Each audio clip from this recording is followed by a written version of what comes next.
Welcome to the show before the show, where I check to make sure everything is working. You all have no idea how excited I am for this deck. I really like playing mono red, and I kind of missed the train on Bergie. I remember she came out.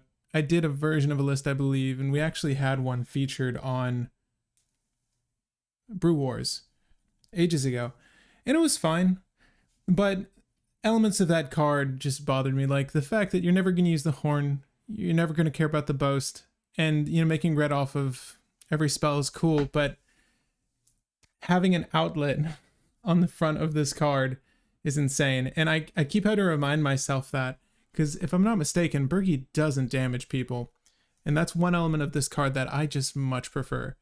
You don't lose the mana as steps and phases end. That's actually kind of cool and can be relevant with certain cards in the list. But Urabrask, oh my gosh. Okay, at any rate, I'm very excited for this. I hope you guys are as well. I know I have a poll running to see who else is actually interested in building this.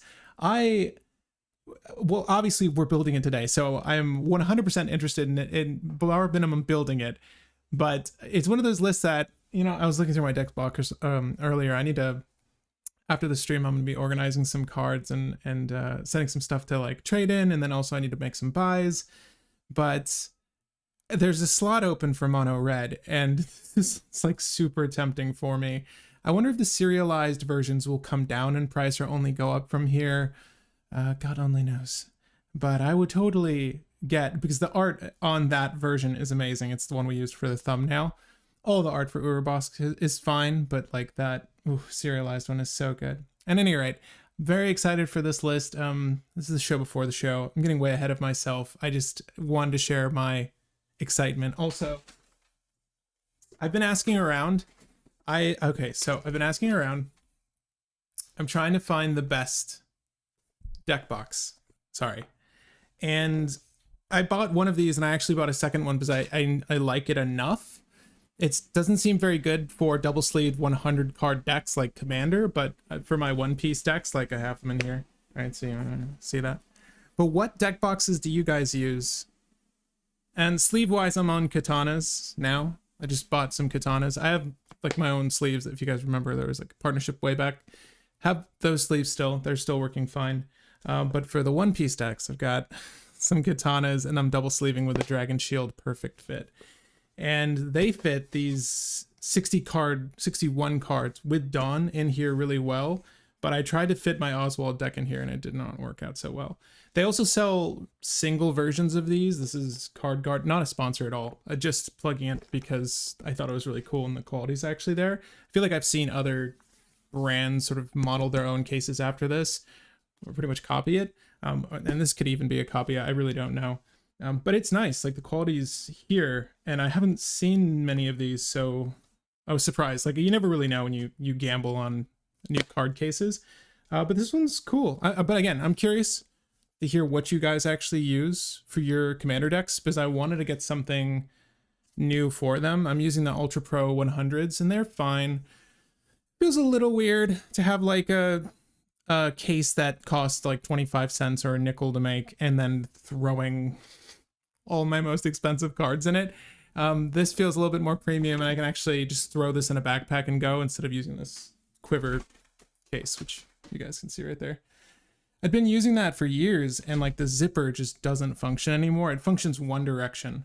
So I'm able to go in one way and extract my decks and then like close it, but it needs to be phased out. So I'm trying to find something after this again. Organizing all my cards, getting all the decks that are made, set aside, and then hoping to find something that's a good alternative for them. But I bought 2 of these because I want to have 4 one-piece decks. I'm really enjoying the game.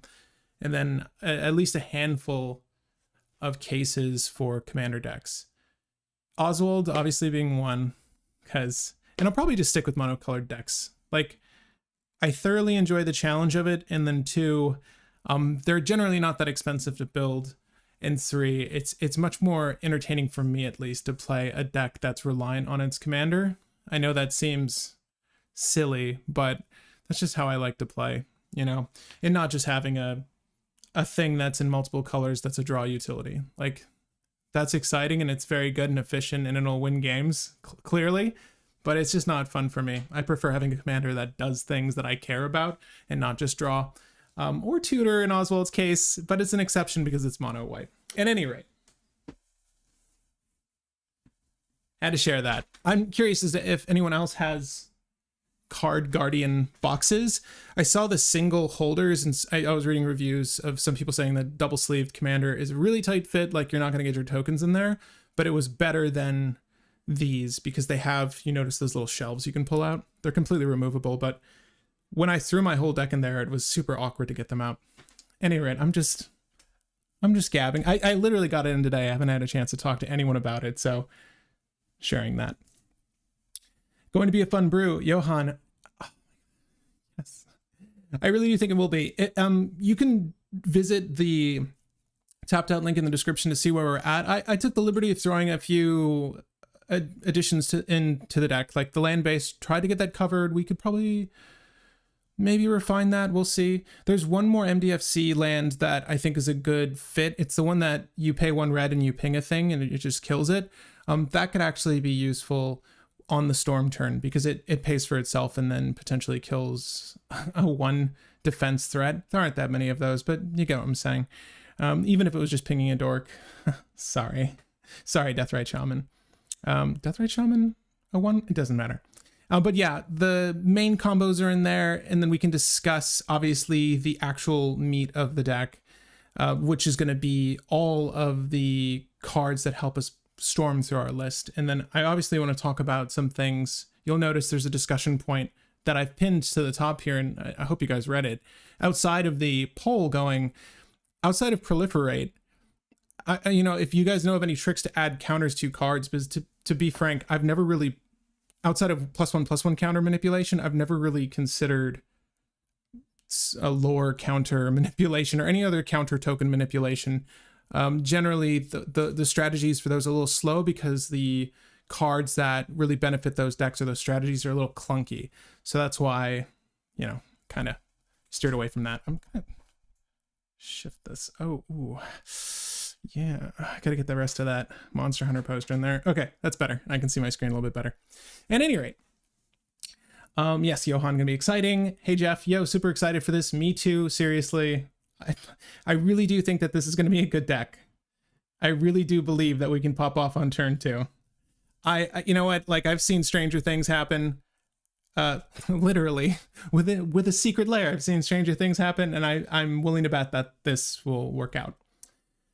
I put my Urabrask in my Bergie. Nice, you pulled one. Congrats on that. And curious to see if you switch, to Urabrask. Let me know if you actually try brewing and playing Urabrask instead. Obviously, you're sort of, the spells you can cast are narrower so far as like generating the mana and damaging out opponents, but that's okay. Very excited for this tech. Been wanting to build Urabrask, but I'm not a great builder at cEDH, but that's okay. We've got you covered. And of course, what's beautiful about these live stream brews is that you all have us covered. Like, if I forget something, please let me know. If there's like a shoe-in for the list, let us know. The idea is that we're collectively making this the best version it can be. And again, like all the deck techs on the channel, they're just blueprints. Like, do with them what you will, make modifications as you will. Game Genic says Sictastic makes nice cases, but have to use their brand with it. Brand of sleeves. Favorite has been Dex cases, but they don't have double sleeve. Oh, okay. I'm gonna like screen. I'm just gonna scroll back to this later so I can actually research these. But I am taking inventory of Game Genics and Dex. I use Game Genics 1. No issues so far, and use magnets to hold it. Oh, you have to like get separate magnets to like a closure to keep it down. I use Ultimate Guard Flip Tray. Holds my dice. Has enough room for single sleeve tokens. I don't double sleeve tokens. Interesting. And fits neatly in my bag. No offense, but I'm a weirdo. I double sleeve like everything just because I just have so many of them. I buy everything in bulk, and it's sort of like a ritual to just go through and do it for the whole deck. You probably don't need a double sleeve tokens, but I do. But I do have all my things in that like quiver case, excuse me, And all my tokens sort of live up in the top shelf. There's like this mesh net where they sort of just hang out, and it's like the token arrangement for the total of all my decks. It's not really like, I don't like it. It's not an attractive setup for keeping everything together. I would much rather have everything in one box. So I take that out. There's a whole dice tray. There's a setup where all the cards slot in, and there's enough room to have double sleeved everything and have tokens in there as well, if the deck needs tokens. And a lot of decks need tokens. Like bar minimum, if it's red, you're gonna have treasure tokens, right? At least I try to have 2 of each token as well, because you never, like, if depending on how the game goes, if it's a creature, like one might be summoning sick, one might not be summoning sick, or I might have just 2 and one is tapped, one is not tapped, so I can like split them up. I try to have at least 2 tokens of each type. I use Game Genic 200 deck box called Stronghold with the outer flaps, super nice. Had it for about 3 years, still holds up really nicely. Game Genic, does the Game Genic look like that? Guys, Dr. Burno and Sicktastic. Because again, I feel like this might have been like some sort of direct to Amazon kind of brand. I don't really know. And I usually try to buy locally, but I just didn't have anything for One Piece, and I wanted to get out of the way because I've been doing so many events, and I've just throwing my cards in a bag practically, and then riding a motorcycle 2 places, and like everything's getting jostled around, and I'm like, I really want, like, especially because I'm buying nicer cards now, like I really want to put them in something nice, so that's why I got this. But it's literally just the 2 magnetic flaps, and they're symmetrical in style, and then you can sort of shove this one up and out, and there's like a dice tray. Is it like that? Again, all the shelves that you saw in there can be removed, but again, not really great for Commander, and obviously that's what we're brewing today. Yep. What about Nesting Grounds? It pulls out the Saga, but can put it back later. Sorcery speed, though. I mean, that's fine. We still... Let me look at it. Nesting Ground. Where? Oh, this is a land. Move a counter from target permanent you control onto another target permanent. Activate only a sorcery. Are you suggesting we... Can you move lore counters, the things that couldn't accept lore counters? I'm sure it says in the rules here, actually. To move a counter from one creature to another, the counter is removed in the first permanent and then put on the second permanent. You choose 2 target permanents and Nesting Around second ability and put it on the stack. Wait, if either permanent becomes an illegal target, no counter can be removed or put. The 2 target permanents don't have to share a type, which can result in some counters on permanents that would not normally occur, such as loyalty counters on creatures and +1/+1s on lands. Well, I've seen modular lands, but okay, yeah, I get what you're saying. That's interesting. That doesn't flip it though, right? It's just a Saga that's missing counters, right? I like that though, Sicktastic. That's an interesting suggestion. Have half of this deck in paper. We'll be interested to see how this list you make compares to mine. Definitely. There's common and uncommon, and came out recently. Maybe new Capenna, maybe 4 generic on ETB. Add a counter to any. Oh, hold up. 4 CMC is a bit though. It can be, yes. Well, I storm with artifacts also. My deck is just higher power, not cEDH. Got you. Well, we're probably gonna storm with like treasures. Not a whole bunch of artifacts, but we're gonna do some stuff with Dockside. That's all I can really say. Even though Urabrask is objectively stronger. Yeah, front and back. You're obviously set a little bit further back, having to... Okay, so they're both 2 generic and red, except Urabrask is 1 more red. Birgi gets your red off of any spell cast, if I'm not mistaken, whenever you cast a spell. And obviously, holding the red mana as steps and phases then is somewhat relevant. You know, obviously, when you're storming, you're probably going to handle everything in that one phase and then move forward. But if you have to stop and then move forward, Birgi is better in that instance. But I like the fact that it's an outlet as well in the command zone. So any sort of reiterate combo, which we're going to talk about, and actually, well, now I guess, I'm sorry, the show before the show is going much longer than it should be. I'm going to speed through these. Yeah, kind of. I can find a link for you really quick to Nesting Ground. I found it, unless you're talking to someone else. Yes, you can. If you wait till second saga chapter, then put it on saga, it will flip faster. Oh yeah, yeah. You can keep it perpetually on 1, then maybe boost it to 3. Right. Okay, so on that note, let's start. Cheers. Cheers to all of you. Thanks for joining me on this lovely Wednesday evening. This is local game guy. I still don't have a, let's make a good lead in for these. I'm gonna end that poll. Okay. Welcome to Local Game Guy. I'm Patrick Marlette, your host and local game guy. This is not going well. I'm gonna figure this out off camera. But cheers to you. Again, thanks for joining me on this. I'm very excited to be building Urabrask. I have my switcher over there. I'm gonna grab it. Look how prepared I am. I was like, my hand was reaching for, I have a switcher for when the screen moves around and stuff.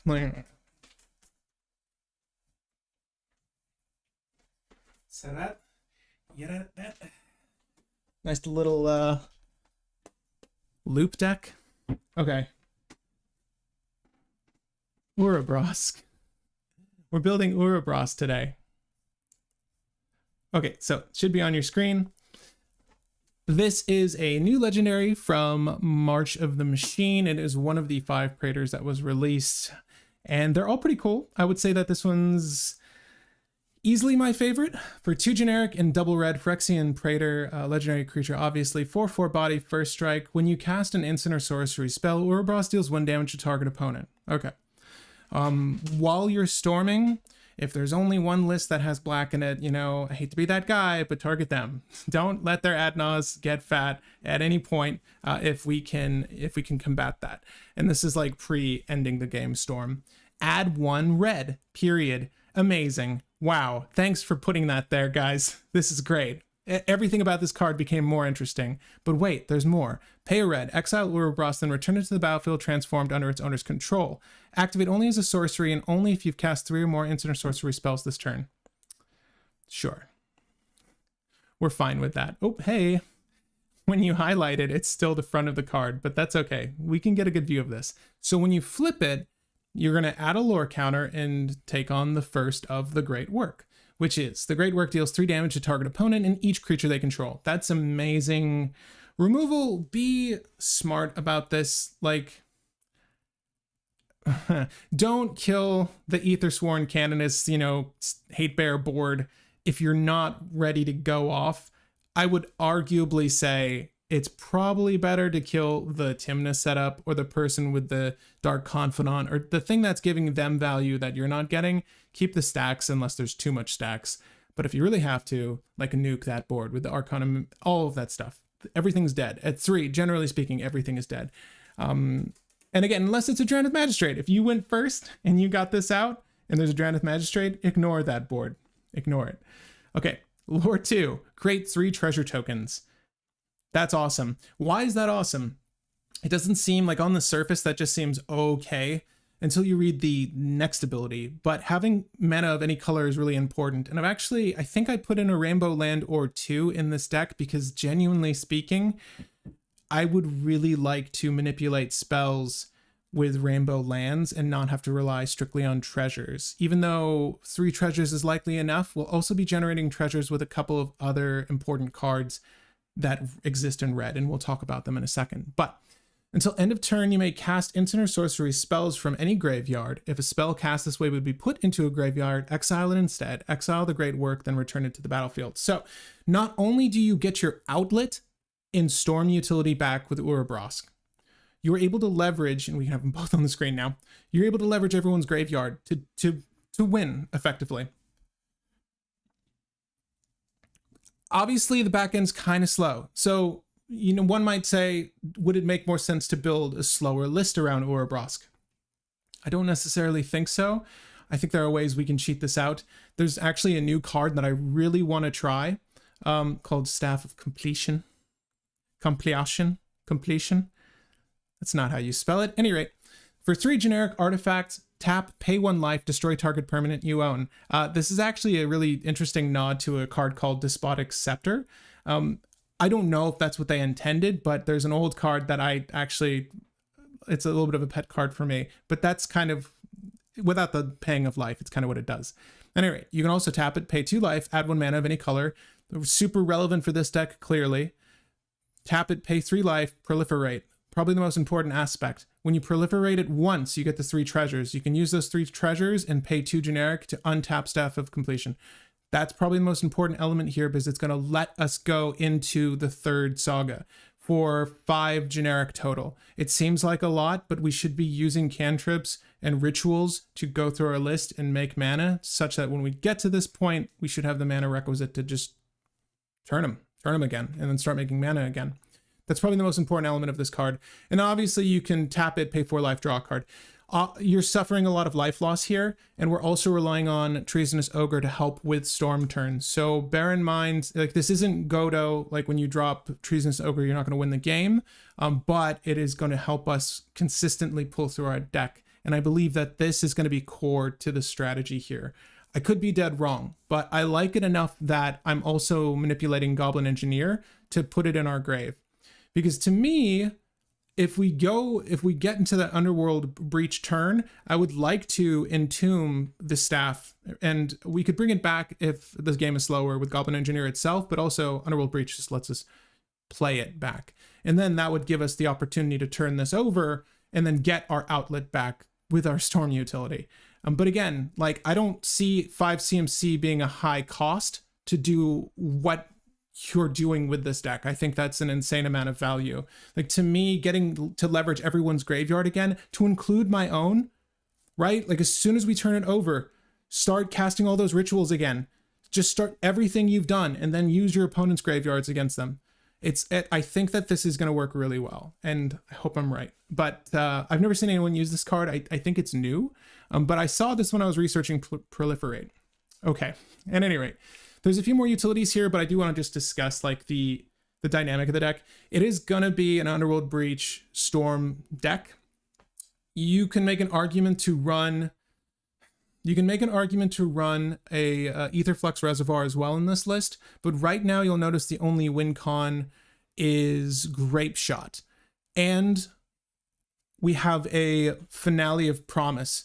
So, sorry, not Finale of Promise. We have Reiterate Jesk as well. I was just looking at Finale of Promise. So I only put one win con in here, with Grape Shot because Urabrask itself is a win con. If for some reason we don't have access to Urabrask, I'm thinking just in the 99, it would be nice to have utilities that let us potentially manipulate a Dualcaster Mage Twin Flame win. And those aren't bad utilities to have in the deck, like copying creatures, value creatures, like Twin Flaming a Dockside is great. And if that's like the least we can do with that and not win with infinite combat damage, I like that a lot. Heat Shimmer is a little bit more expensive, but I'm okay with that as well. But again, I only put Grape Shot, so if it seems odd or if we want another redundancy, we can add Aetherflux Reservoir. I don't think it's necessary. But as we look at the rest of this, it's just value. And I also want to talk about some of the combos that are enabled just because we're using Urabrask. Okay, so the combos that are important to me are the Reiterate ones. So you've seen me discuss Reiterate just as well on the channel before. It's actually something that I've leveraged to win, I think, a Brew Wars with Rograk and Tevesh. So it's eased with this particular setup because Jeska's Will is not only netting us red mana, but Reiterate's netting us red mana. So it lowers the bar of entry quite a bit. But then I believe there's 3 of these that actually work, and we can go do the math now. But if Urabrask is down, we cast Jeska's Will. That's going to generate 1 red mana. We can let that trigger resolve, and then we cast Reiterate. Now, Reiterate is this fun little instant spell that says, doop, doop, doop. For 1 generic double red, buy back 3. Choose target instant or sorcery spell. You may choose new targets for the copy. So what you're going to do is once Jeska's Will is on the stack and you've resolved the deal 1 damage to opponent and you get the 1 red mana, I'm going to cast Reiterate. The bar of entry is now 5. Remember, I'll also get 1 back, right? Provided we're making at least 5 mana off of Jeska's Will, we can proceed to do this. Right? And I think we actually go up mana, right? Because Urabrask is making us 1 red every single time. So let me just do the math. No, I'm sorry. That's a lie. Because you're going to only need 5. Okay? So, and that's just net even. So cast Reiterate with buyback, get it back to your hand, and you've produced 5 mana off of Jeska's Will, and you net 1 off of Urabrask, deal 1 damage. That's all that's relevant here. That's 6 mana total. It's going to give us enough to reiterate every single time. Same thing with, oh, it's actually instant speed. Excuse me. Oh my God. You can win at instant speed in this deck with Reiterate Seething Song. That's really cool. Okay, and how does this work? How does this work, Pat? You're crazy. That doesn't work. Yes, it does. For three CMC, mana value of 3, you'll cast Seething Song. It resolves Urabrask trigger, 1 damage to opponent, gain a red. Okay, now I'm gonna make 5 mana, but wait, I'm gonna cast Reiterate, targeting Seething Song. Okay, I'm gonna Reiterate with buyback. So I'll use the 1 red I made, cast this for 5, I'll produce another red. Remember, we're making 5 off Seething Song and we get 1 red from Urabrask. Net even. Reiterate buyback. I'm just making mana here, and I'm literally killing the board. Because again, whenever you cast an instant or sorcery spell, 1 damage to target opponent, make red. You can also do this with, what's the other one? I believe it's Mana Geyser. This is a little bit more situational, and the bar of entry here is a little bit higher. But it's a kill. It's a kill by making mana. I don't know. I mean, that seems pretty damn good to me. So I'm going to incorporate it again. It's a higher costed spell, and we might want to consider some, what is it? Like a Ruby Medallion, like the cost reduction spells in red to help ease these combos even more. But it doesn't matter. If I'm making 5 red, I will kill the board with Reiterate. It's pretty insane. And there's some other cool stuff that came out recently that I never got to play with. Invoke Calamity being one. And again, I just want to run through some of the utilities so you have an idea of where I'm trying to go with this before we start researching cards. But Invoke Calamity for 1 generic and 4 red instant speed. You may cast up to 2 instant and or sorcery spells with a total mana value of 6 or less from your graveyard and or hand without paying their mana cost. If those spells would be put into a graveyard, exile them instead. Exile Invoke Calamity. If they would be put into a graveyard. Okay, so you make an object on the stack, and let's just say that we're using Jessica's Will from earlier. So I'm going to copy that with Invoke Calamity. Remember, Invoke Calamity is also giving me a red for just doing this. I'm going to cast Jessica's Will. I know it produces 5 mana. I also get to see off the top of my deck. Less relevant. I'm also going to copy the Reiterate in my graveyard. And you're asking yourself, well, can't you not... are you able to pay the additional cost? Are you able to... Yes, you are. So if a card, like if it had X in the value, X has to be 0 because you're casting it without paying its mana cost. However, if the spell has an additional cost, like it asks you to sacrifice a creature, you can't do it. If a spell has an additional cost like buyback, you can do it. Like you have to do you can optionally do buyback. You have to kill a thing if it asks you to kill a thing, whatever. But the thing is, you can put Reiterate back on the stack from Invoke Calamity, pay for its buyback, put it back into your hand. It doesn't get exiled, right? And then you can proceed with the line of play. So this is a good recovery spell if we used our utilities early, and I can definitely see us using a Mana Geyser, a Seething Song, a Jessica's Will early, and then this is going to help us play off of those later. There's also another one that's new that I want to play with that also has Calamity in its name, Dance of Calamity, and I know it seems high costed, but again, the pulling through our deck, the making mana off our spells, this deck is going to be predominantly sorcery and instant speed spells.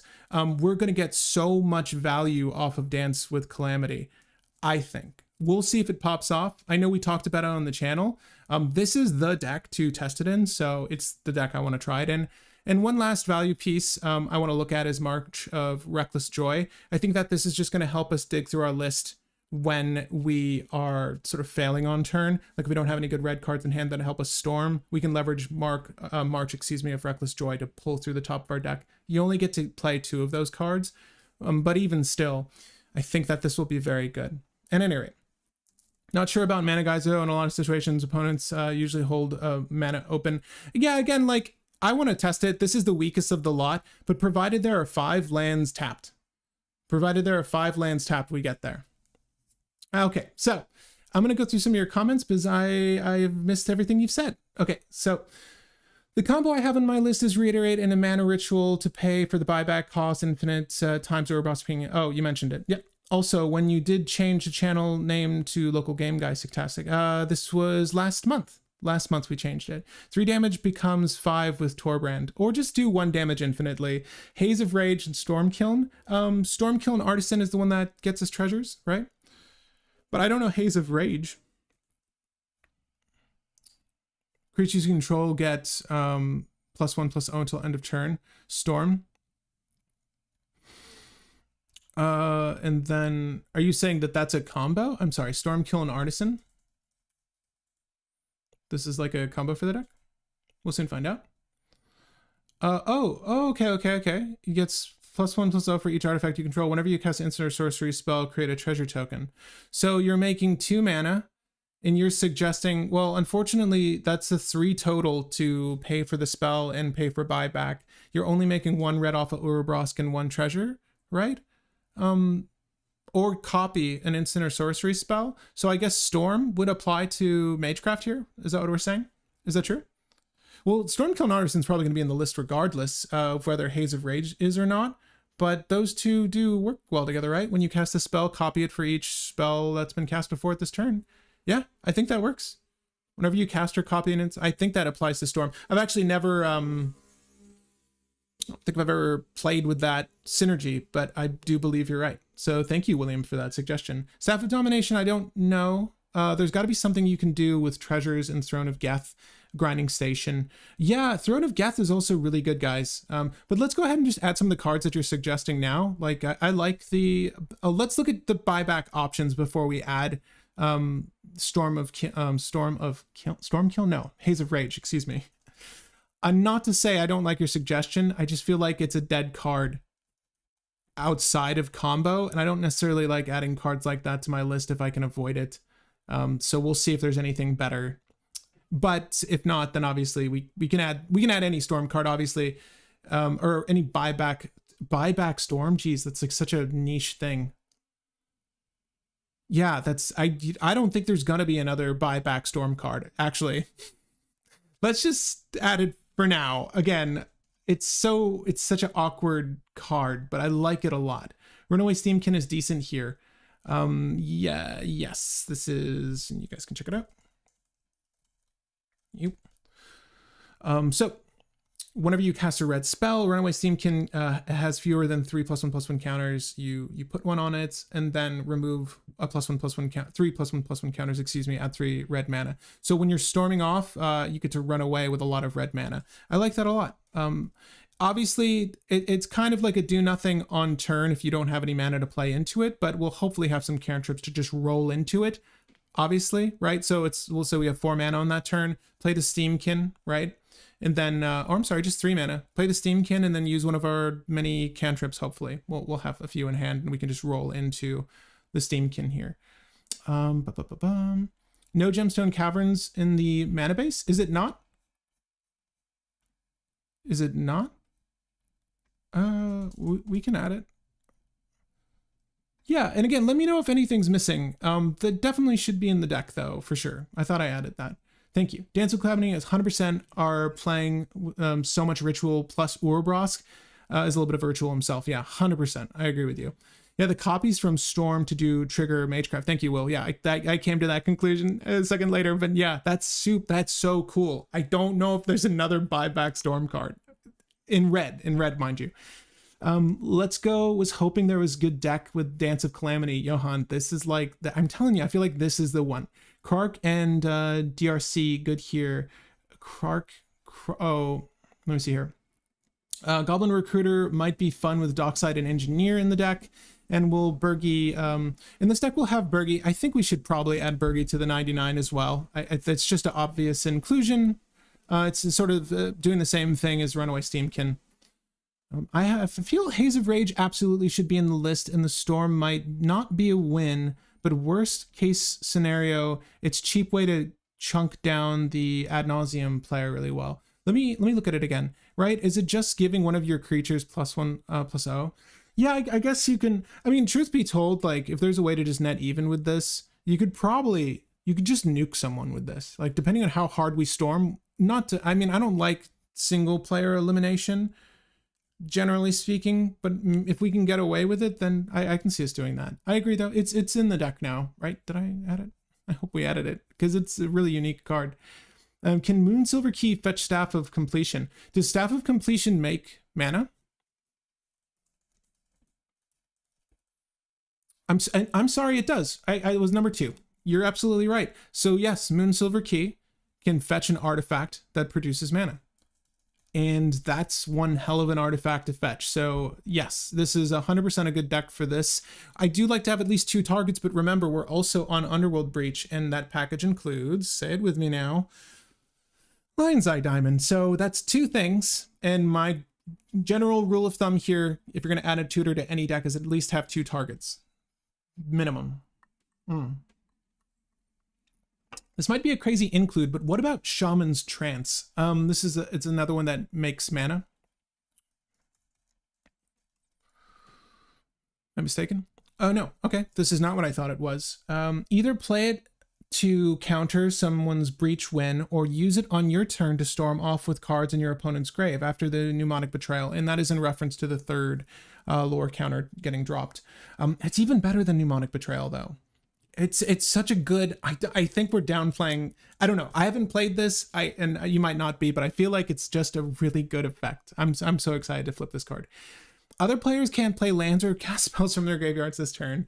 You may play lands and cast spells from other players' graveyards this turn as though those cards were in your graveyard. You may play lands and cast spells from other players' graveyards this turn as though those cards were in your graveyard. Am I crazy? I've seen this card 100 times. It's evaluated at 38 cents. Does this work with Underworld Breach? Like, if we played Underworld Breach, you may play lands and cast spells from other players' graveyards this turn as though those cards were in your graveyard. It's just suggesting we have the opportunity to play those out of someone else's grave. Is that accurate? Does that mean we can Underworld Breach their graveyard? I think that's what you're suggesting here. I've not seen this interaction though. I've never seen anyone do a Shaman's Trance Underworld Breach, is what I'm saying. Can someone correct me if I'm wrong? But that seems really good. You can use flashback on cards to cast them. This card does not allow you to activate the abilities of cards in other people's graveyards. Okay, so you can't Savine's Wreck something onto I don't know. Well, no, Savine's Wreck is flashback. I don't know. Activated ability in graveyard, there's only so many that I care about or can think about. You may play lands and cast spells from other players' graveyards this turn as though those cards were in your graveyard. What does Underworld Breach say? Does this break that rule? I would really love to know. Yeah. Each non-land card in your graveyard has escape. You may play lands and cast spells in your graveyard as though those cards were in your graveyard. Shaman's Trance. I am super curious. Here, I'm going to look this up. Shaman's Trance. And if someone knows the answer, please, you can just cut me off and we can get to it. I'm trying to figure out all the possibilities with Shaman's Trance. Breach only grants cards in your graveyard escape. It's not grant your abilities to other graveyard, though. If there's a card input, I can cast my... No, because they don't have escape. Okay. Yeah, all right. I figured it would be limited, but that's kind of a cool card. I like that tech. I'm going to sideboard it just because I think it's really cool. And thank you for the suggestion. Like, I've not seen anyone actually manipulate this, but it's funny to manipulate. Again, for the flashback, like, that's actually legit to take a Savine's Reclamation, right? Like, is that the only thing it leverages, though? You can use flashback on cards to cast them. That's still really cool. Because it shuts down their breach turn, right? If it was a brain freeze, dump my thing, yada, yada, yada, you need to get this off before they have any counters in their graveyard to use, right? You'll wait till they exile their counters to get the ball rolling, and then you'll be like, okay, this. And then whatever they dump, right? Like once they do the LED to dump the Savines or however they're set up after the turn, right? It really depends. That's actually kind of dope. You could use Underworld Breach them, but couldn't use those cards to pay escape costs since exiling them isn't playing the card, so it's an invalid target. With Shaman's Trance, if someone has a Lightning Bolt in their graveyard, they don't get exiled so that you can play it over and over again. Escape is just a cast ability, if I'm not mistaken. Vindictive Flamestroker as a creature here. Sure. Would give some insurance on the actual storm turn, 1 red. Sure. Vindictive, what's his name? Vindictive Flame. Oh, wow. Only 1 red. So the bar of entry is really low here. Whenever you cast a non-creature spell, put an oil counter on him. God, there's a lot of mana there. It's for 7. Flame, sacrifice a Vindictive Flame Stoker Discard your hand, then draw 4 cards. This ability costs 1 less to activate for each oil counter on Vindictive Flamesmoker. That's actually kind of dope. Wow. Wow, that's dope. I want to pop off with this shit. You're the coolest dude at the table. You're the absolute coolest dude at the table if you use this and leverage it for a win. Like 100%. That's so dope. We're actually going to put Final Fortune in here too. I can see us like nearly winning and failing, but having a good setup for the next turn. So I will put Final Fortune and I will put Vindictive Flame Stoker. I like that suggestion quite a bit. There are a few cards I'm going to look at. Obviously, if you want to suggest more cards, please let me know. What's Ghost Town do here? Oh, you know what? I think that is... Okay. If that's in, then that was meant to be out and Gemstone Caverns needs to be in. Let me look at our lands again, make sure there aren't any more oddities in this setup here. Blast Zone can be useful. We can use the generic, it's fine. Emergent Zone is fine because we can win at instant speed with some of our sorcery speed spells. Gemstone Caverns obviously need to be in there. Great Furnace is going to help with the artifact count when we're going for our Underworld Breach line of play with Grinding Station. I will not go for Darksteel Citadel though. Prismatic Vista. I think I have all the fetches as well. Again, please let me know if there's any other oddities, but that should have been Gemstone Caverns. And thank you for pointing it out. It's not meant to be in this list. Since you're getting 1 red for a free spell, Pyrohemia might be a good control card. Pyrohemia. That's, you know, I'm curious as to how much control we need to actually include, but I'll check out Pyrohemia. At the beginning of your end step, if no creature on the battlefield sacrifice Pyrohemia, it deals 1 damage to each creature and player. That's kind of cool. I can see us plugging away at that. But again, Urabrask kind of does it for us. But even still, Bedlam Reveler. I'll look this one up and then I want to go over some general searches with you guys. But Bedlam Reveler is this really cool goblin, right? Oh no, I'm thinking of a different card. Okay. So this spell costs 1 less cast for each instant or sorcery in your graveyard. Shouldn't be too hard to get to. When it enters the battlefield, discard your hand, then draw 3 cards. Okay, so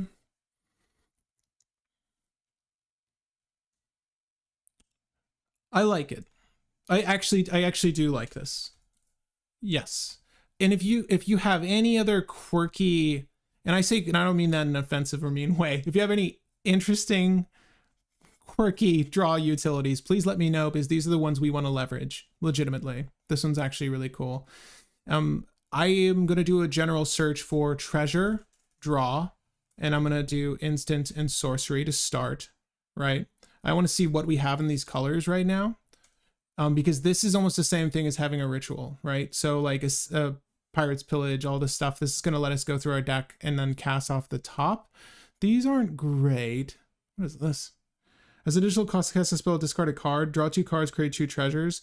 That's kind of, 4 is a little high for that.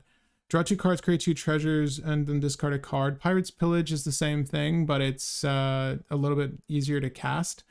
The benefit here is you're actually only -1, you're only -1 red, I suppose, in this deck. But you're drawing and then you're getting 2 treasures out of the equation, so it's helping us go through our list. You are rummaging to do so. I kind of like these effects, but I thought there were better ones. Seize the spoils, draw 2, create a treasure. So the same story here. You're only down 1, except it's still draw 2 though. Don't mind that. For each opponent who chooses Fame, Fortune, each player gains Fame, gains control of creature that player controls at a turn. Untap those creatures, and then for each player who Fortune, you draw a card and create a treasure. Huh. I don't know if that's probably not too good. But Big Score is another one that does the same thing. I can kind of see us rolling with these.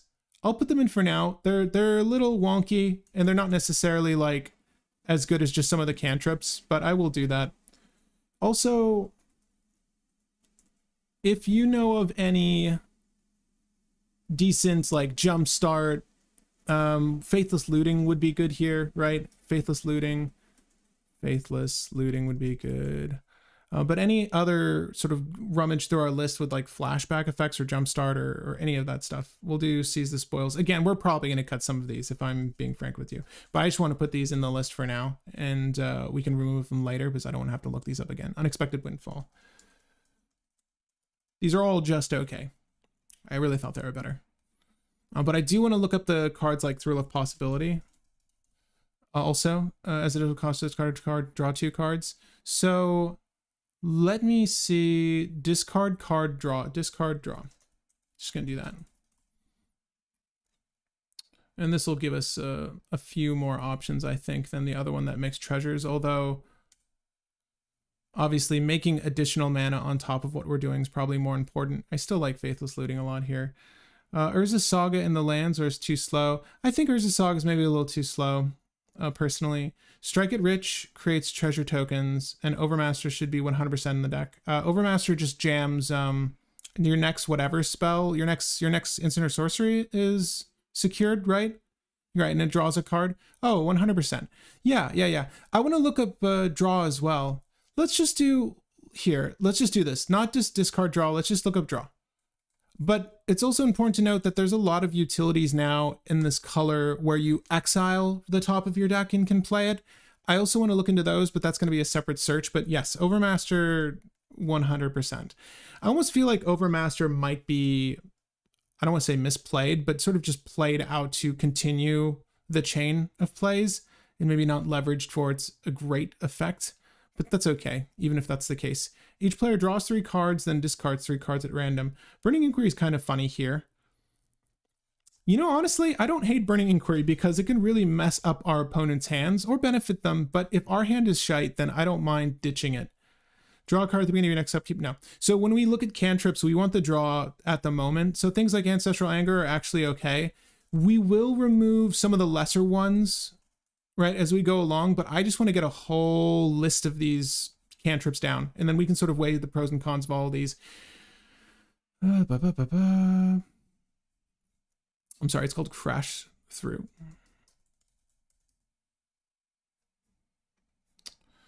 Blood Moon and Magus auto includes here. I mean, you could include them, but they don't really help with our Storm turn. I'm going for a very greedy version of the list in my mind, but if we want to incorporate, like, if we fail to Storm on our turn and we just play, and if we just play Magus of the Moon or a Blood Moon, like, I'm fine with that, I suppose. The deck just wants every wheel, right? I wouldn't say every wheel. I'm putting in Wheel of Fortune and maybe Wheel of Misfortune. But that's about it. That's really about it. And I'm just going to throw in Deflecting Swat, Sybil's Trickery, Red Elemental Blast, all the obvious ones, Pyroblast. If there's any other red counters or red like Fork, I like Reverberate, personally. And if there's any other switcheroos, like change the target of spell, let me know. It gets red and haste, so we'll do Crimson Wisp.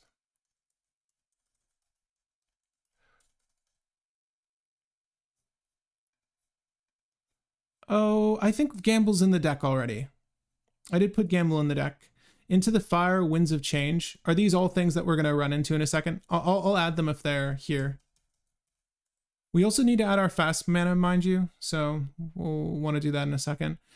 Needle Drop deals 1 damage to target creature or player. Was dealt damage this turn? No. Magmatic Insight, discard a land, draw 2 cards. I like Magmatic Insight. I like it a lot. Red Elemental Blast, Bolt Bend is the other one. Thank you. Bolt Bend, you need a creature with 4 or greater power, if I'm not mistaken. That is definitely a must. Panic, draw a card, nope. Target creature can't block this turn. That's actually kind of funny. Renegade tactics. Bolt Bend is always because Urabrask is 4 power, yes. Unless Urabrask is flipped, then, you know, that's okay. They are Shuffle Wheels. Into the Fire and Winds of Change is 1 mana, right? Here. Am I crazy? Is Winds of Change 1 mana? We can put Winds of Change in. I don't know about the other one, though. Is it also 1 mana? The Into the Fire. Let me look it up. Info the Fire? No, that's not what I want. Oh, this is the new one. Sorry. Info the Fire. Info the Fire. Let's go. So are we going straight for the Glass Cannon build here, right? Jeff, I would say yes. And if you want to adapt this so that it's not, well, I mean, it's So that it's not a glass cannon, I would advise you remove some of the cantrip effects to incorporate more interaction, but predominantly stacks pieces. But I could see this popping off really early with the right hand. Ricochet Trap's a good one, thank you. And I put all the rituals in here, so you don't need to worry about those. Creatures you control gain first strike until end of turn. Warlord's Fury, draw a card. Sure. It's so funny. Trying to keep track of all these effects as we go along. There's Winds of Change. Winter Sky, flip a coin. Target opponent calls heads or tails if they... Nope. So I was going to stop around here. Counter target interrupt spell if it is blue.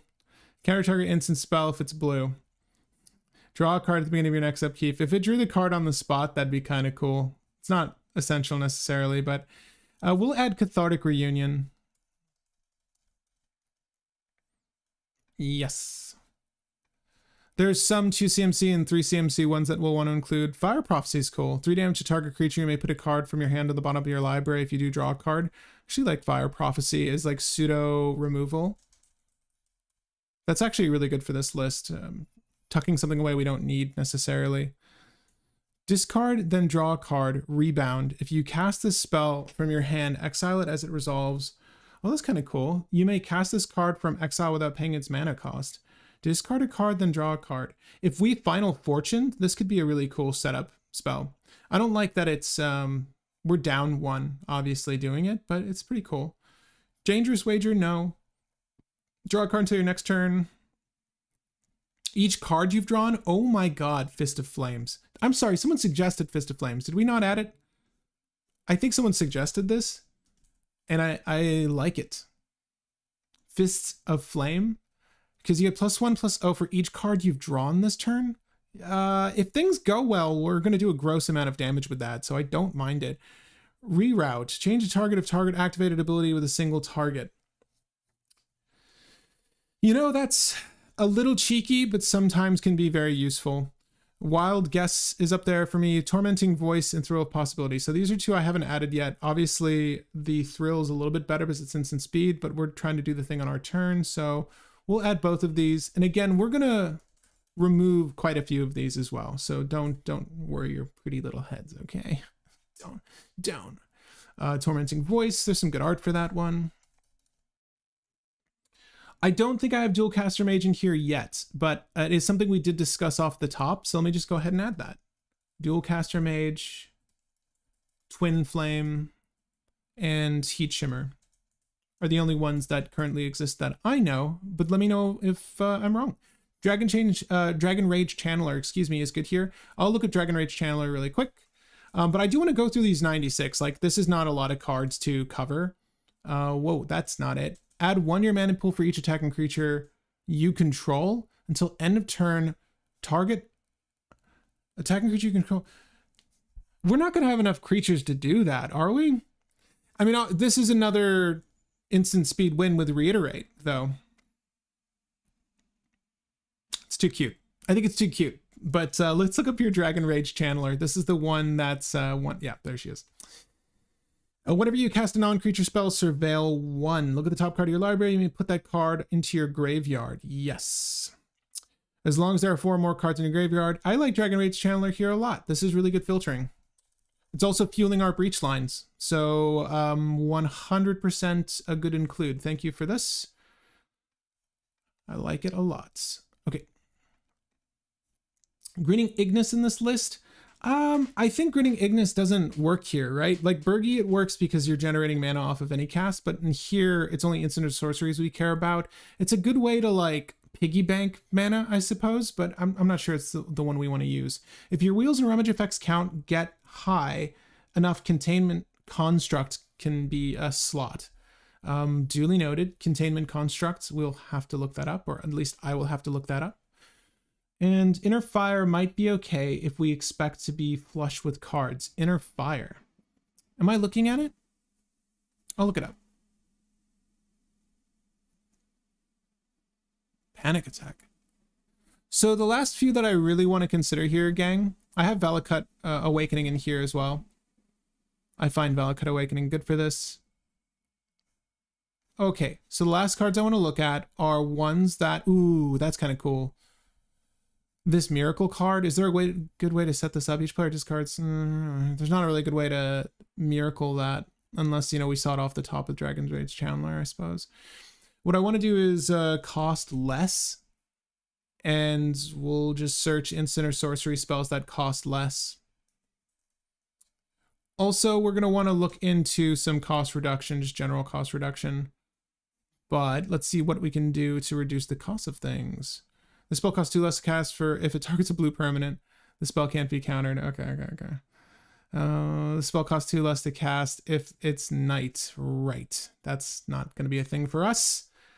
You may cast a card with converted mouse to 2 less from your hand without paying its mana cost. Cast without paying its mana cost. Those are other things we should definitely look to incorporate. Gain control of target creature or vehicle until end of turn and tap it gains haste.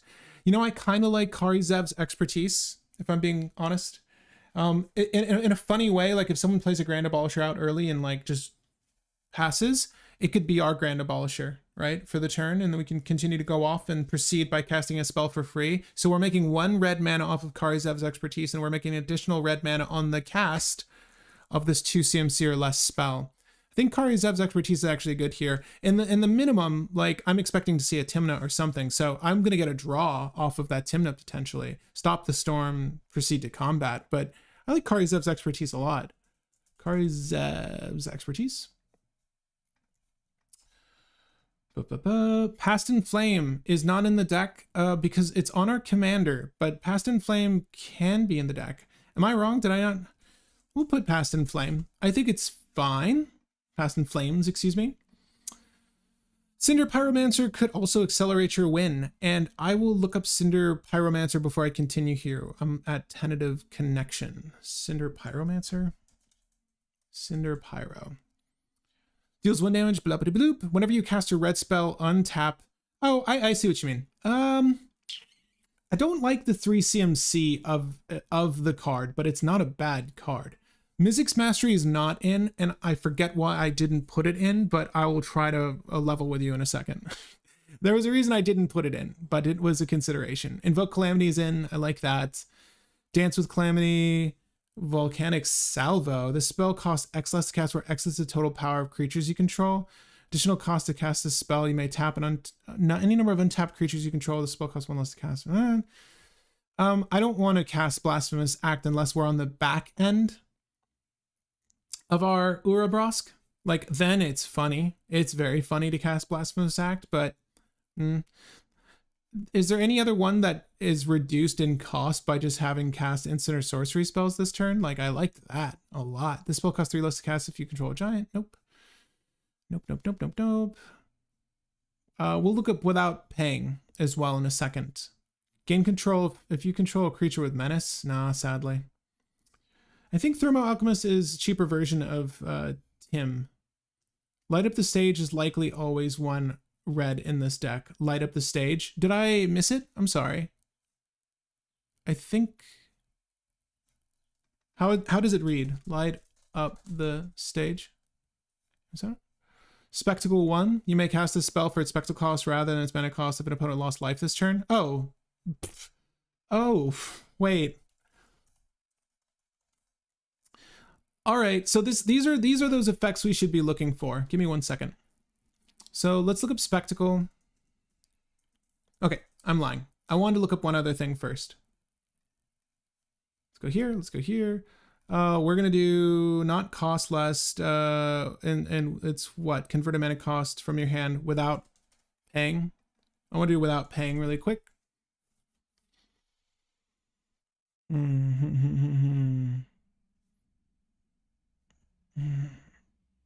Not very many good ones.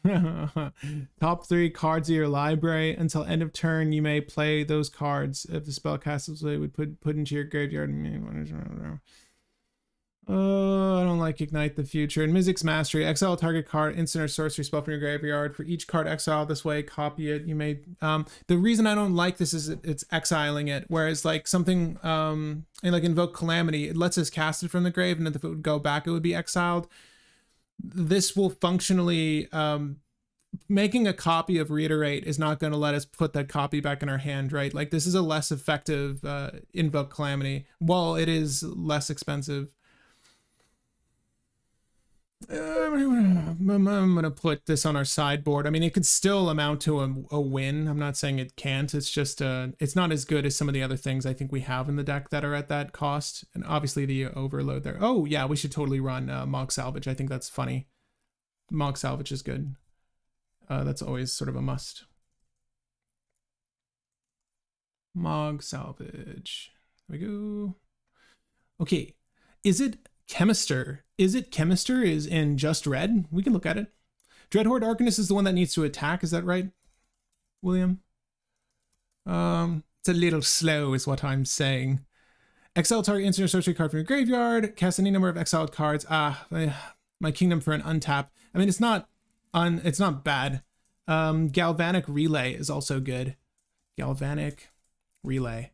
And the only other cards I want to consider, gang, are, okay, so instead of doing this, I'm just going to look up Storm. Think of those keywords, like I was mentioning off the bat there. So think of those keywords that, like Jumpstart, like Flashback, that will let us Storm again off of cards in our graveyard, despite not having like the Past in Flames and Mizzix Mastery. I want to be able to Storm outside of Urabrask's Saga. I want to be able to Storm regardless of what might be in our hand at that time. Like I still want to be able to start it up, provided the Flashback cost or the Jumpstart cost or whatever the cost associated with those keywords are low. But I do want to just look at and consider our Storm cards, because I don't think I've looked at Storm in red in a while outside of Grape Shot. So we're going to do that now. And again, like there's that really cool one with buyback. I definitely want to consider any other additional buyback cards as well. Firestorm. Okay, that's not necessarily what we're looking for. Target creature without flying can't block. Okay. I just want to see if there's more than just a Grape Shot that would be useful. Choose any target, then choose another target for each time the spell was kicked. Comet Storm deals X damage to each of them. I guess it's really not relevant, just barring the fact that our commander is doing this damage as well. But Grape Shot is very good at just annihilating threats on the board, even if we're not trying to win with it. Excuse me. I'm sorry. Wait, the card you dismissed was basically 4 mana, play 3 spells for free if you cast Urabrask Backside? Mizzix Mastery? It's not, you're not casting them. Like, you're exiling the cards from your graveyard, and it's just 1. For each card exiled this way, copy it, you may cast copies of the ability. So for me, this isn't as effective, because if I'm going to, in my mind, we might very well likely start up a combo or storm into a turn utilizing combo cards. And if said combo card was Reiterate, exiling it and casting a copy of it will not put that card back in my hand. So of all of the effective do the thing from our graveyard again spells, this is the lesser of them, because it starts off by putting them in exile, right? So I don't like it for that reason. And also the overload cost is very expensive. Is this what you were referring to? Yeah, there's a reason I left it out. I think that's why. I had to think on it, I swear. There was another one earlier that you left, let you cast spells for free if you cast it from your graveyard. It was 3 and 1 red flashback. I'll look up flashback. If it's good, I don't want to dismiss it. Let me just say that. Exile the top card of your library. During your next turn, you may play that card. Exile the top card of your library. During your next turn, you may play that card.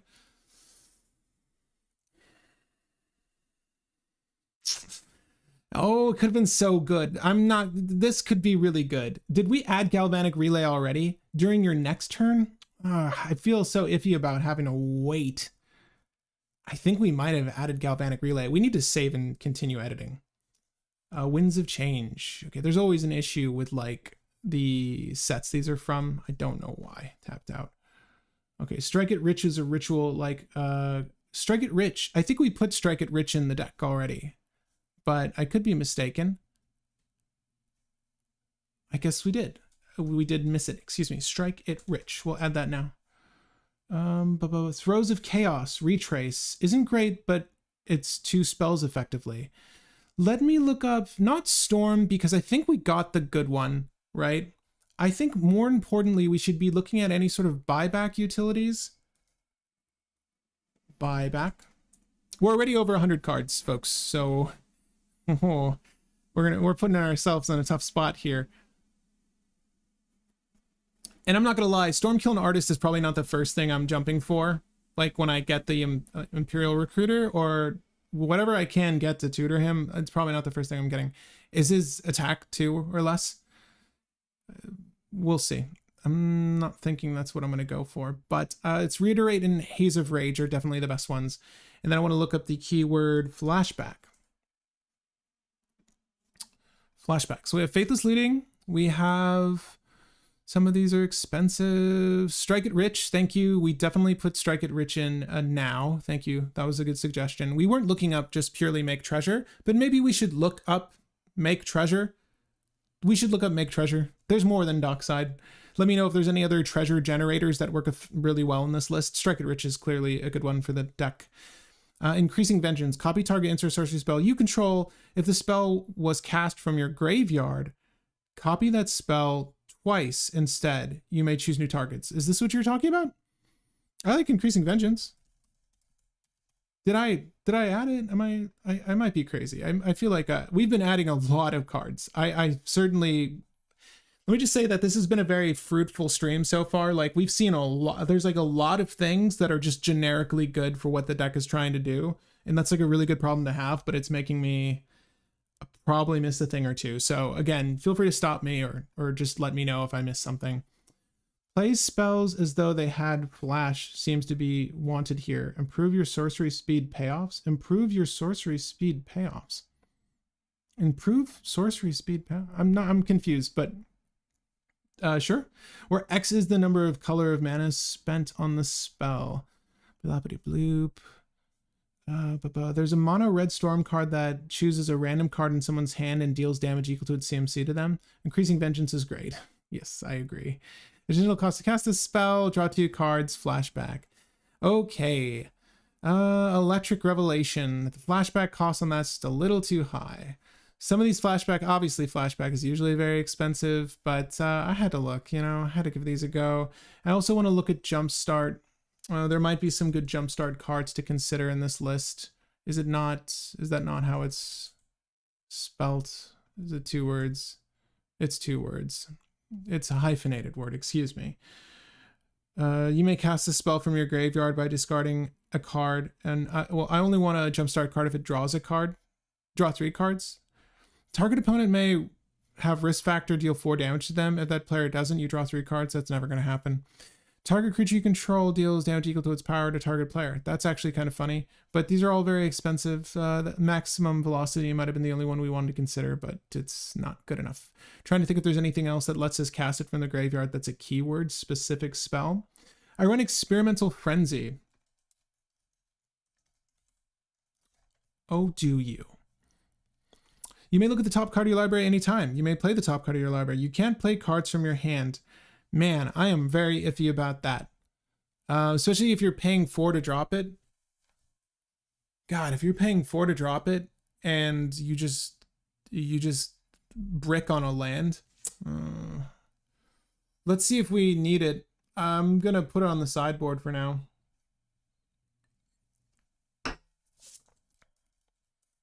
Oh no. Go, go, go, go.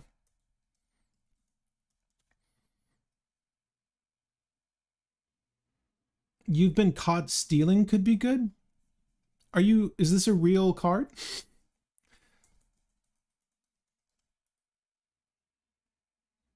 Ignite the Future. Ignite the Future was the one I was talking about. You scrolled past it. The wording means it works off Urabrask or Underworld Breach. I'll look at it. You've been caught stealing. Each creature, you create a treasure token for each opponent who has dealt damage this turn. Oh. Ooh. You create, so at most it's 3?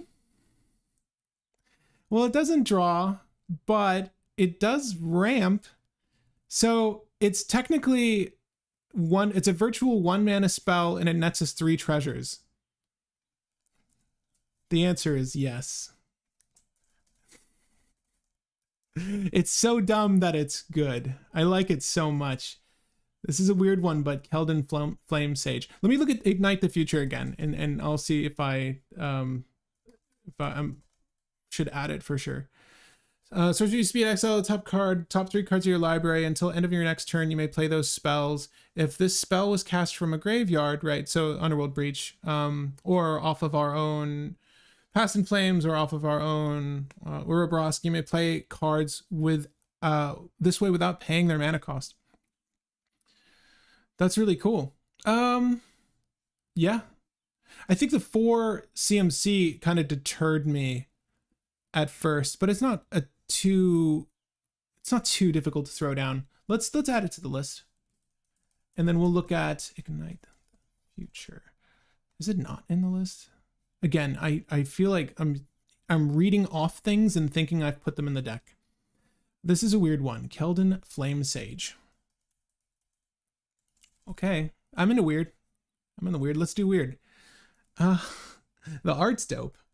Okay, enlist. What the hell is enlist? Can some wait? To enlist a creature, that creature must be tapped.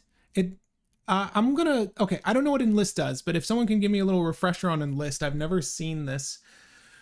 Whenever Keldon Flame Sage attacks, look at the top X cards of your library, where X is Keldon Flame Sage's power. You may exile an instant or sorcery card with a mana value of X or less from among them, presumably power. Put the rest of the bottom of your library in a random order and cast the spell without paying its mana cost. It's a little slow, is my only qualm with Keldon Flame Sage, but because I think it's such an interesting suggestion, I will put it in the sideboard. Okay, so we really need to add mana rocks here. So we need to add Lotus Petal. We need to add Mox Opal, Mox Diamond. I can honestly see us using Mox Amber on turn. No, that's really bad. I don't want to play into a Mox Amber if it's just ramp. It's really just early game ramp we're into. And Mox Opal even feels a little off because we're not really on that many artifacts right now. And I don't think we're going to add any artifacts, but we'll do Jeweled Lotus, obviously. We'll do Mana Crypts, Mana Vault. I don't know if we're pushing for Grim Monolith unless we really need to cast. No, well, Grim Monolith will help us cast some of the generic value of our other spells here. I mean, it doesn't hurt to like Mox Opal off the top for free, but it is a slot, like a very much needed slot. This deck is it needs to be trim, and we've got a lot to cut. So we should just consider any generically good mana rocks, fast mana specifically. All of the rituals are already in here, and the only thing I can think of that we're missing is a Soul Ring. Any other rocks you guys want to add? Anything I did want to look up cost reduction, cost less to cast. We'll just do that. This would be our like medallion, ruby medallion, those kind of effects. Flame Enlist. Okay, thank you. It's much better in Bergie, but she nets mana off artifacts. Yeah. Enlist is like, as it attacks, tap another creature you control and add that creature. Okay, that makes a lot of sense. That's super cool. Then that makes sense why that reads that way.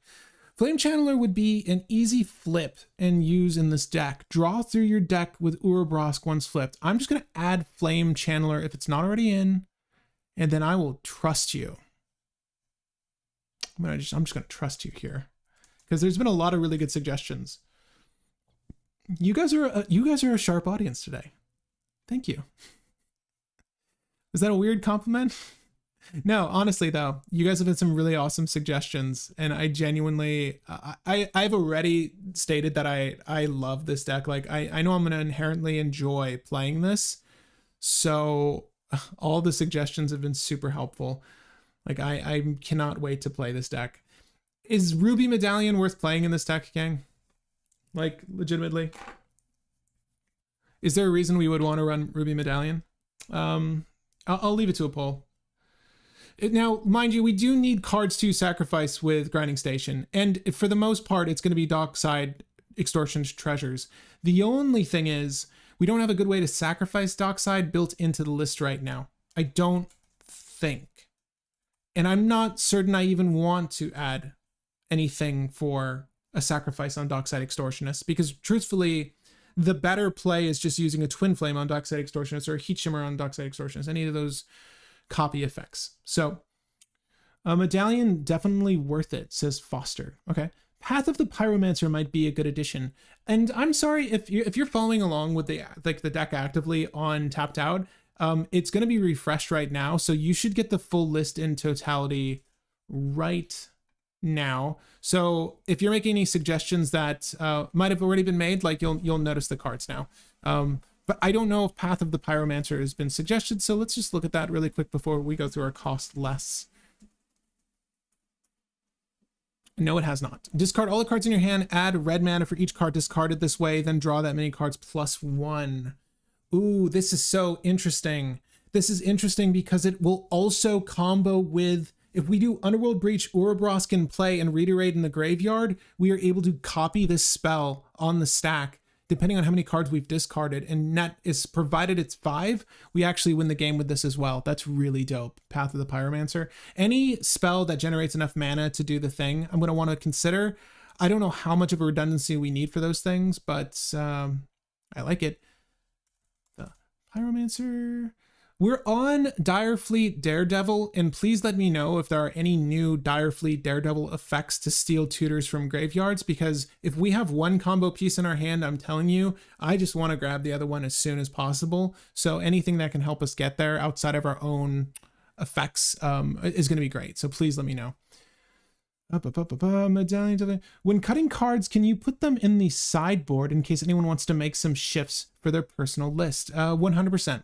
We can sideboard all of the cut cards in case you want to pivot and do something else, and or go ahead and remove even more to, make a slower list out of this deck. This is very much a high octane version of the deck, and I think this is the way I envisioned it, and it's definitely the way I want to go with it. I like Semblan's Anvil a lot here too. I did just talk about this in our Bremoz $50 deck tech. It is a hell of a good card, especially in that deck. Here, maybe not so much. Wizard's Lightning. Right. That's not going to be useful for us. You can cast spells only during your turn and no more than 2 spells each turn. Right. Okay. Not going to consider that. Fit your deck into your grave with a breach. Yeah. Reiterate with this is scary because you draw your deck. Oh, we are going to be drawing cards. At that, you're going to stop. You're going to stop when you find the better solution. How about that? It's like Jessica's Will exiling your deck, but then again, you're also just killing the board. So as soon as you find the Jessica's Will, just pivot to using Jessica's Will. That is going to be the better of the spells. But even still, it gets you there. And it's also fueling your breach and a bar minimum to start Reiterate, right? That's very, very cool. I like it quite a bit. You find some prisoners, lets you steal. When you suggest cards with names like that, I just don't believe you. But then I remembered that there was a whole set around Baldur's Gate. So is it from there? Right. Adventures in the Forgotten Realms. Jeez, these card names, man. For 2 mana value, destroy target artifact, exile the top 3 cards of target opponent's library, choose one of them. Until end of your next turn, you may play that card and may spend mana over any. That's really cool. That's just a really cruel way to like exile a top deck tutor too for 1 mana virtually again. That's super funny. You find some prisoners.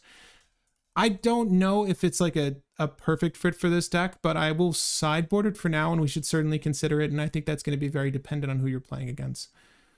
I told you it had a bad name. Primal Amulet might be good cost reducer. And I will look at Primal Amulets.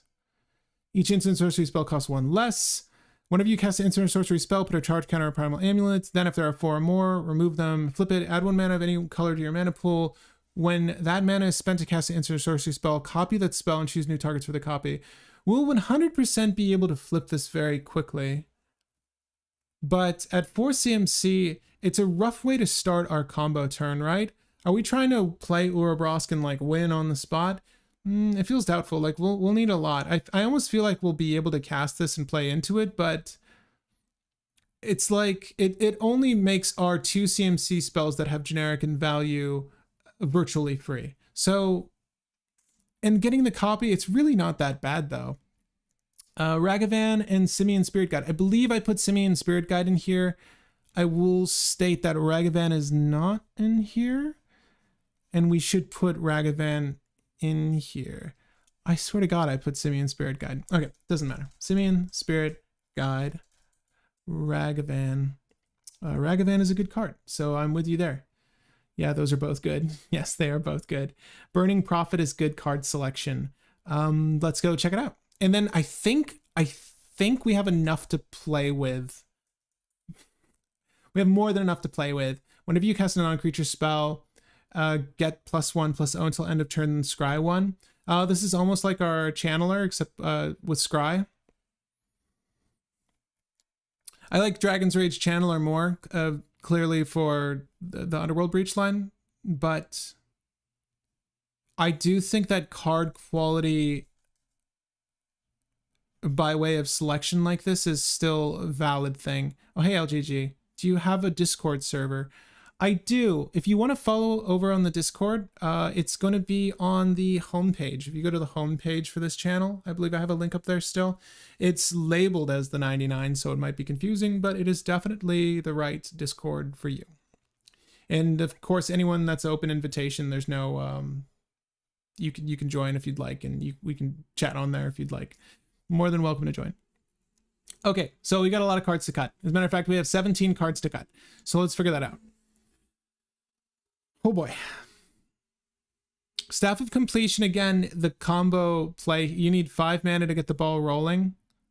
And we're making, yeah, it's virtually, it's 3 to cast, you make 3 treasures, and then 5 to untap the staff. Like, I'm okay with that. I feel like this is going to be a really good card for the list, so I want to keep it. We need to cut a lot, and I want to start with our creatures. So, the spell costs 1 less to cast for each instant sorcery spell in your graveyard. I could see this being a very early Chrome Mox, which I need to add. I knew I was missing 1 Mox. It always happens that way. It always happens. Chrome Mox. Okay.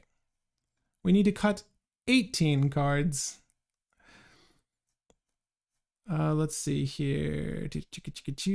I'm super excited to goldfish this. You guys have no idea. I'm so anxious to cut the cards. Let's just get there, please. Let's get there. We need Underworld Breach. Ooh. Dang it. Man. Okay. All right. Here. I'm going to end the poll on the medallion. It's a split vote on the medallion, but I'm going to leave it out. I have a much more important question for you. Oh my god, what's it called? I built a whole deck around this card. It's my Ragavan list. Dang it.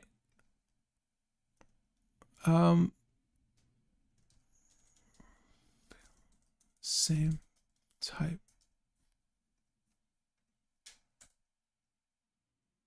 Hold.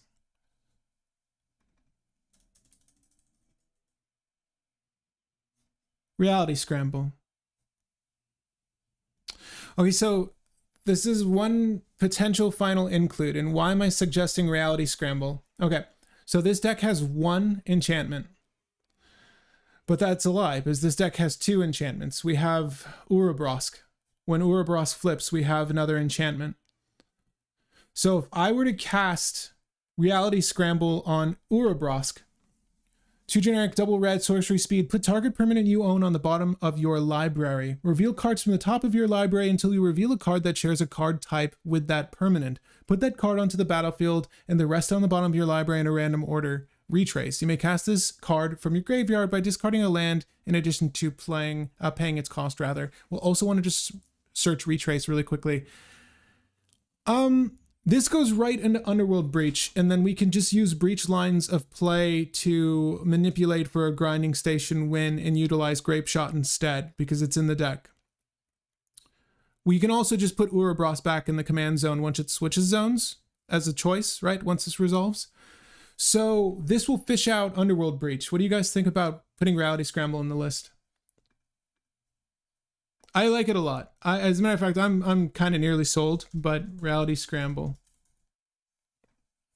After that explanation, that amazing explanation, Do you all want to add Reality Scramble to this deck to potentially turn Urabrask, the great work, into Underworld Breach in the deck? Because again, there's only one enchantment, and it's only 4 CMC to do. That's actually kind of dope. That seems really dope to me. I'm going to add it to the main board for now, and then if we disagree on it, I'll go ahead and remove it. I personally really like this functionally, and I do want to just look up Retrace really quick before we continue. I know.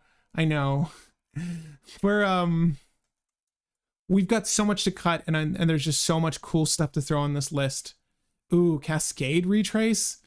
Cascade Retrace.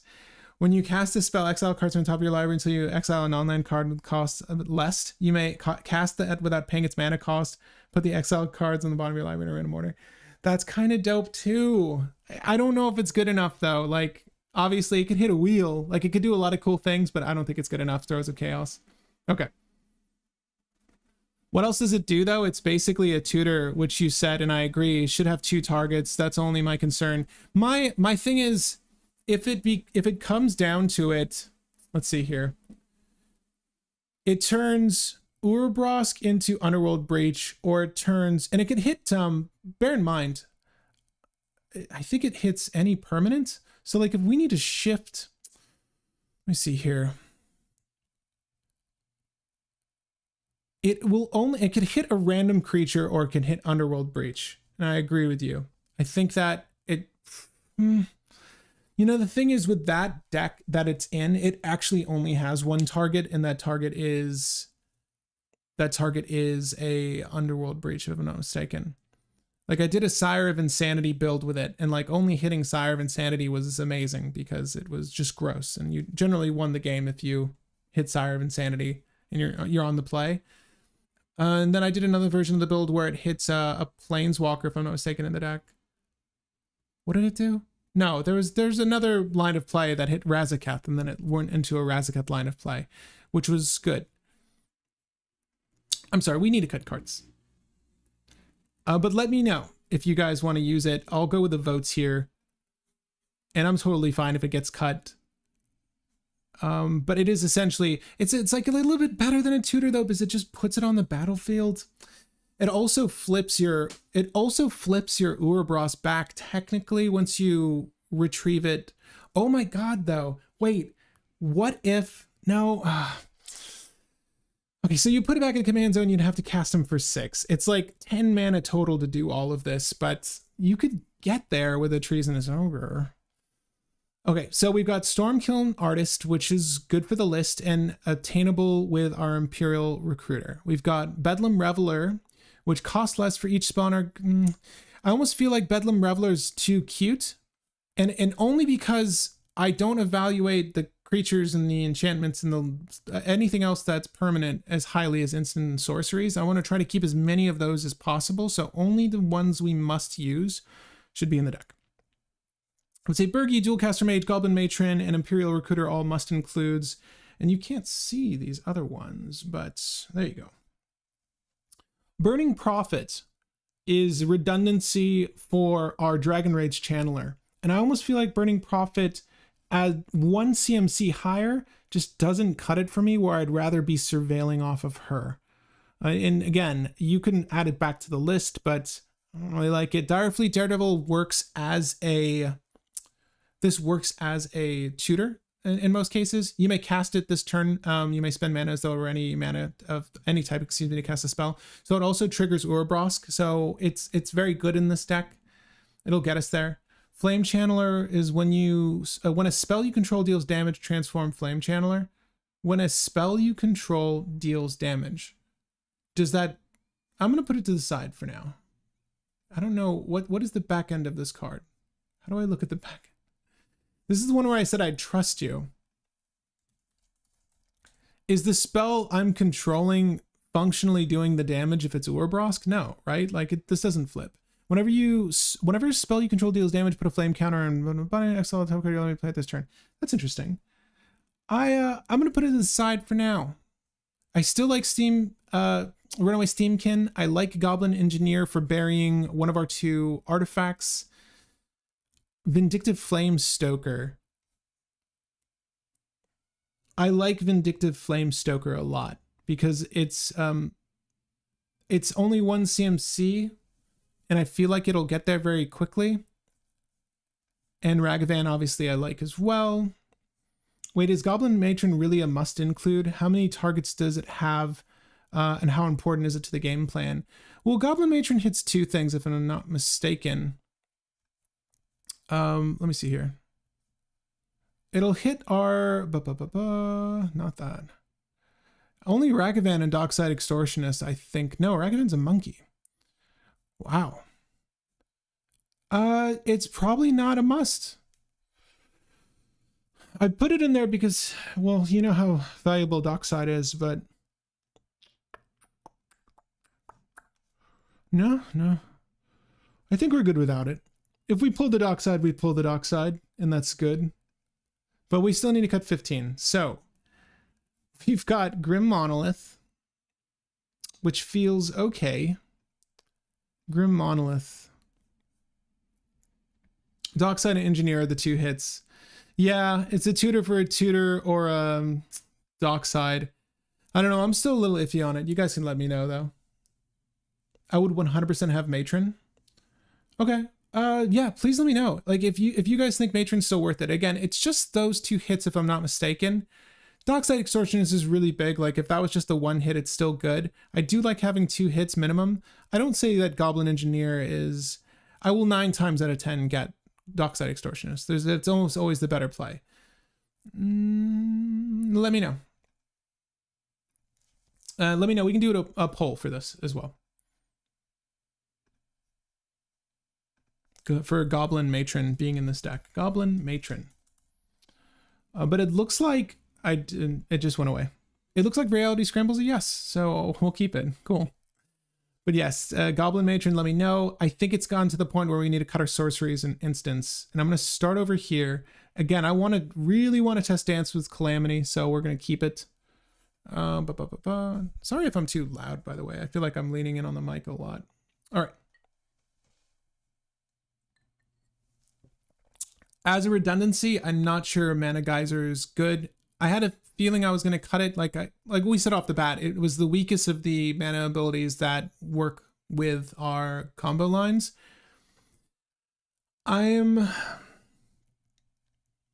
not as high on these anymore because we have so many of these to work through the Pirate's Pillage effects. But Past in Flames, each instant sorcery spell in your graveyard gains flashback until end of turn. This flashback cost is equal to its mana cost. You may cast a card from your graveyard for its blackjack cost. And flashback doesn't exile it, right? It just lets you cast it and then it goes into exile. But if we do Past in Flames, I forget. If we did a Past in Flames into a card with buyback, will it retrieve the card, like, and it says then exile it? It becomes a new object once it switches zones. So if I put something with buyback on the stack and it goes to my hand, this won't find it to exile it, right? I'm questioning Past in Flames a little bit, but I think it works, is what I'm saying. Ignite the Future's fine. Heat Shimmer's fine. Heat Shimmer's the weaker of the 2, but it's fine. Jessica's Will, obviously, Kari Zeb's Expertise. Again, this is very niche, but bearing in mind that it lets us get 2 red, 1 off the free cast, 1 off of this cast, so it's virtually 1, and we gain control of a creature. There's no limit to what that creature's mana value is, or vehicle, less important. But I can see it's like taking a Crom. I could see it's taking just a lot of stuff off the board that might be of value to our opponents. I like it a lot. Flashback says put it to exile instead of anywhere else. This reads, you may cast this for its, and this is the newest version of this card, so I think it's correct in what it states, but you may cast this card from your graveyard for its flashback cost, then exile it. I think that's like how it's errated or just worded now. I don't know if that changes how it functions. So buyback doesn't work, right? So you may cast this card from its graveyard. So if that's flashback, right? And I cast a card for flashback, you may cast, I'm sorry, you can't see that at all.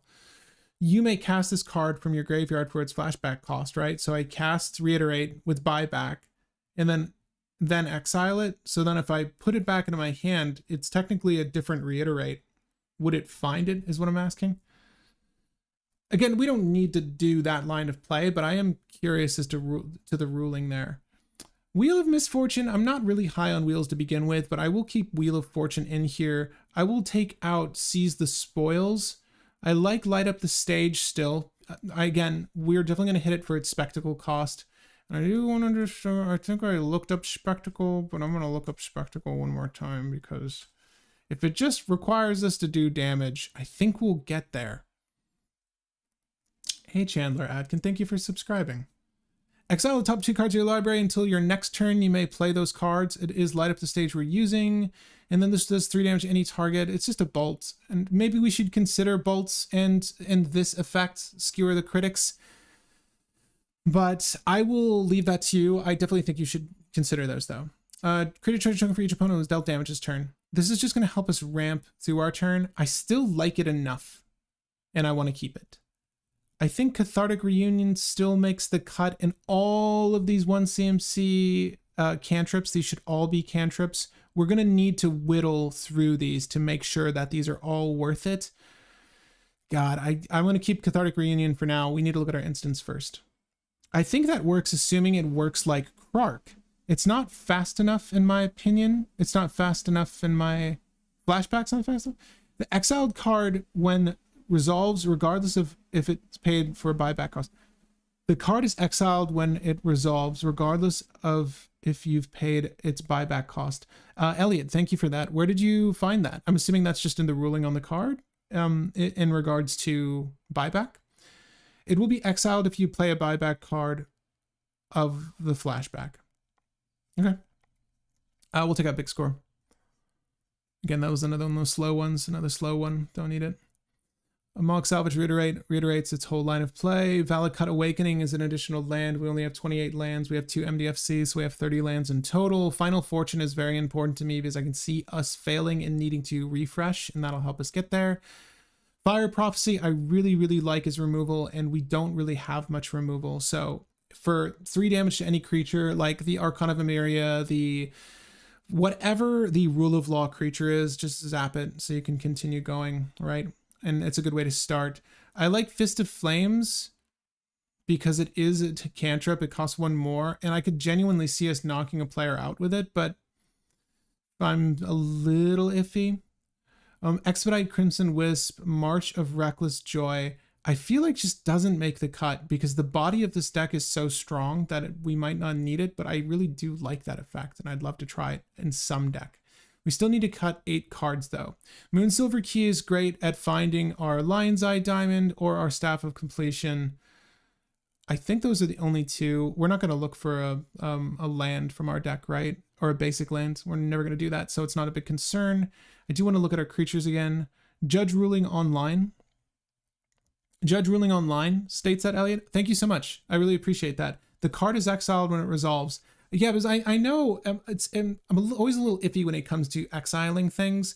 I know that there are ways that the card can be phrased that when it does change zones, it won't find it in the new zone to exile it. But if a judge states that when you cast a card with buyback, with flashback, and it goes to your hand, it is then exiled as like just a state-based action, I guess. Like in this instance, it would need to resolve that way. Then I suppose that's true. Which makes me kind of question Past in Flames a little bit. I'm going to take it out for now because we have it on the back of our card and we're trying to get there with Staff of Completion anyways. So it's a little bit of redundancy, but it's not bad. I don't want to say it's bad for this list. Creatures are really important in the current meta of cEDH. Okay, just having bodies. Well, we're stealing bodies with Karizev's expertise. We don't need our own creatures, but we got 14 of them. And we have 107 cards. So we need to cut 7 cards.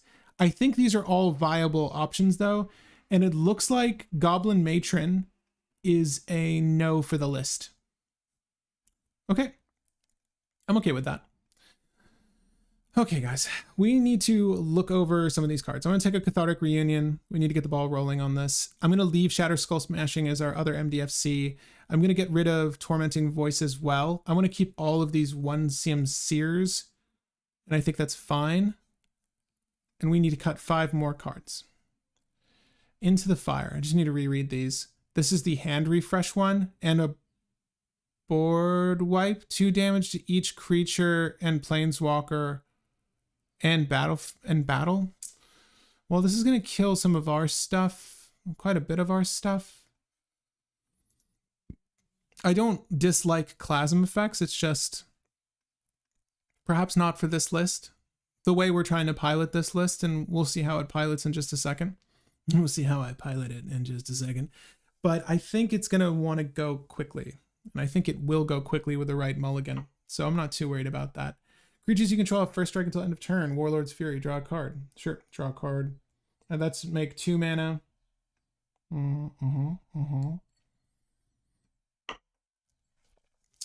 I don't really want to take out any of these cantrips, but I don't think we need all of the cantrips. This is always the toughest part, if I'm going to be frank with you guys.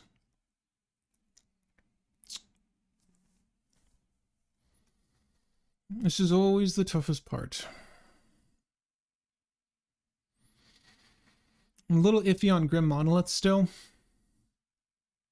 Like if I were to reverberate someone's ad nauseum, sure. Like I would love to have all the mana positive spells I can in my hand, but just in the deck itself. Well, there you go. I'm reducing the cost of your version of this list. Go ahead, take Grim Monolith out and you'll save a lot of money. Okay.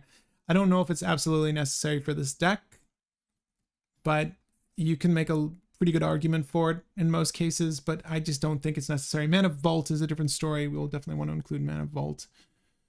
Expedite and Crimson Wisp are the same thing, just at instant speed, and it's fine. You would cut Monolith as well. Thank you, Matt. Thank you, Matt, for the encouragement. I agree. Fist of Flame, I'm looking at, and it's just because I gotta ditch the 2 CMC ones that only draw 1. I'm only iffy on it because it's not. It's funny because it's sort of posed as like a combat trick as well, being instant speed. I still like Fire Prophecy. And I want to keep it because we don't have enough removal or interaction in that sense. This is a very greedy deck. Magmatic Insight might be a hard to cast. Yeah. And let me save this out so you guys can look over the list currently too, if you're trying to make cuts. So we're currently at 102. So let's look at Magmatic Insight. I believe we need to discard a land. Is that accurate? Yeah. As additional cost to cast this, discard a land, draw 2 cards. So you can... There's only 28 lands, but if we had a land to discard, you cast this for 1 red, you get 1 red, you draw 2 cards, you're down a land, you're up 2. Man, I really like it though. Cards named Ancestral Anger in your graveyard. Look, I'm going to cut... I still like Magmatic Insight, but I'm going to say that it can go in for one of these other cantrips. I'm going to take out 1 of these cantrips and then perhaps just 1 more of these cantrips here. Because everything else, in my opinion, is too valuable to get rid of. Like, I love my copy spells. I love my deflections. We need as much of that going for us as possible, and those are all relatively low to cast. I just realized there's no Abrade, but we need cuts. Yeah, Matt, that can go in the sideboard for anyone interested in adding. Obviously, you should incorporate more removal in this deck, and there's some great removal now in mono red. Abrade's a oldie, but a goodie still. And there's something else that came out, if I'm not mistaken, in red that's equally as good that you should consider. But we're trying to only supply this deck with cards that generate mana and or generate card draw to continue storming on our turn. So we're going to need to cut one more thing. Let me look at our creatures one more time because I'm not thoroughly convinced that it needs to come out of our instants or sorceries. I really hate having to cut any more of those. I really, really do. Yeah, I was like, did we put the Monk's Opal in because it could definitely come out now? No, we didn't. Bolt Bend, it only lives as 1 mana spell if Urabrask is out otherwise. Yeah, but the thing is, like, for Bolt Bend, I can genuinely see us leveraging it though, because winning the game with this deck only requires that we have Urabrask out. Like, we don't ever really need to flip Urabrask unless we plan on leveraging the third effect. And again, off the top, I was talking about how we're going to use the Staff of Completion to accommodate that, but only in lines of play where that is made available. So I do see Urabrask being out as a 4/4 a majority of the time. So this will be a 1 mana spell. If Urabrask is clearly has not been cast, or there's a Drannith Magistrate or something, then we're just screwed, and we should really incorporate more spells that do 3 damage, right? Or I forget how much defense he has, but it will kill Drannith Magistrate. Here's what I'm going to do to make life easier, just so we can start trying this. I'm going to cut the least effective one of these, the Burning Inquiry. I would say draw 3 cards and discard 3 cards at random. I'm going to say Burning Inquiry because it's damning to our opponents, but it's also damning to us. And I really, really want to test this deck. Okay. Whew. All right. Thank you guys for joining me on the stream. This has been super fun to brew. Again, if you want to check out the list, it's in the link in the description. There's also a link to the Discord on our homepage. So if you ever want to talk about these decks with other players, I think our community is over 1,000 strong on there. Some more active than others, but you can go there for recent spoils, all that good stuff, and to chat with myself and I guess our writers, because they should be on there as well. There's some cool news moving into the future that I can't talk to you guys about, but it's going to be good for the health and the growth of this channel. So every time you come out to these live streams and work on decks with me, it's such a fun time, particularly when it's a list that I'm super passionate about. So I hope this is as good as we're all hoping it is together. So let's get to it. I know you're cutting at the moment, but red draw is mostly looting, bag of holding. Oh god. I know we're cutting. We can put just so we have them in the sideboard. I'm sorry, we suggested a braid and bag of holding. Let me put those in the sideboard just so that they're options for anyone that wants to adjust or modify this list, but I don't mind bag of holding at all. And honestly, like a Sensei's Divining Top or anything to help us manipulate top deck to figure out what we're working into could genuinely be viable, but we're going to just try to keep as gross a hand as possible here. So let's try this out. Okay, so we have 1 land, we have Mana Crypt, we have Dockside Extortionist, we have so much going for us here. We have 2 lands, excuse me, and the Faithless Looting. So this doesn't amount to a turn 1 Urabrask, right? This doesn't amount to a turn 1 Urabrask, but it's like damn close, isn't it? I'll tell you what it does do, though. We can put the Moonsilver Key, excuse me, down. Look, if we're last in priority order here, we could technically say that Dockside, like, again, turn 1 to 2 is when most of the treasures and enchantments and all those things go down. So depending on where we are in this rotation, we can pretend like Dockside is generating enough mana to just Urabrask right now. I think realistically, let's just pretend in this scenario that we're on the play and that this is just a setup turn. I think that's fair. And then we can cast Dockside into our next turn after everyone's had a chance to play things. And we'll say it nets 4 mana, and that's being very modest. We'll say it nets 4 mana on our second turn, and then we'll go into Urabrask to see what's up. But bear in mind, we have Reality Scramble here, so we get Underworld Breach immediately. We have Moonsilver Key, which can get us the Lion's Eye Diamond, but I think in this instance, I don't know if that's what we want to do. Let me, oh man, okay.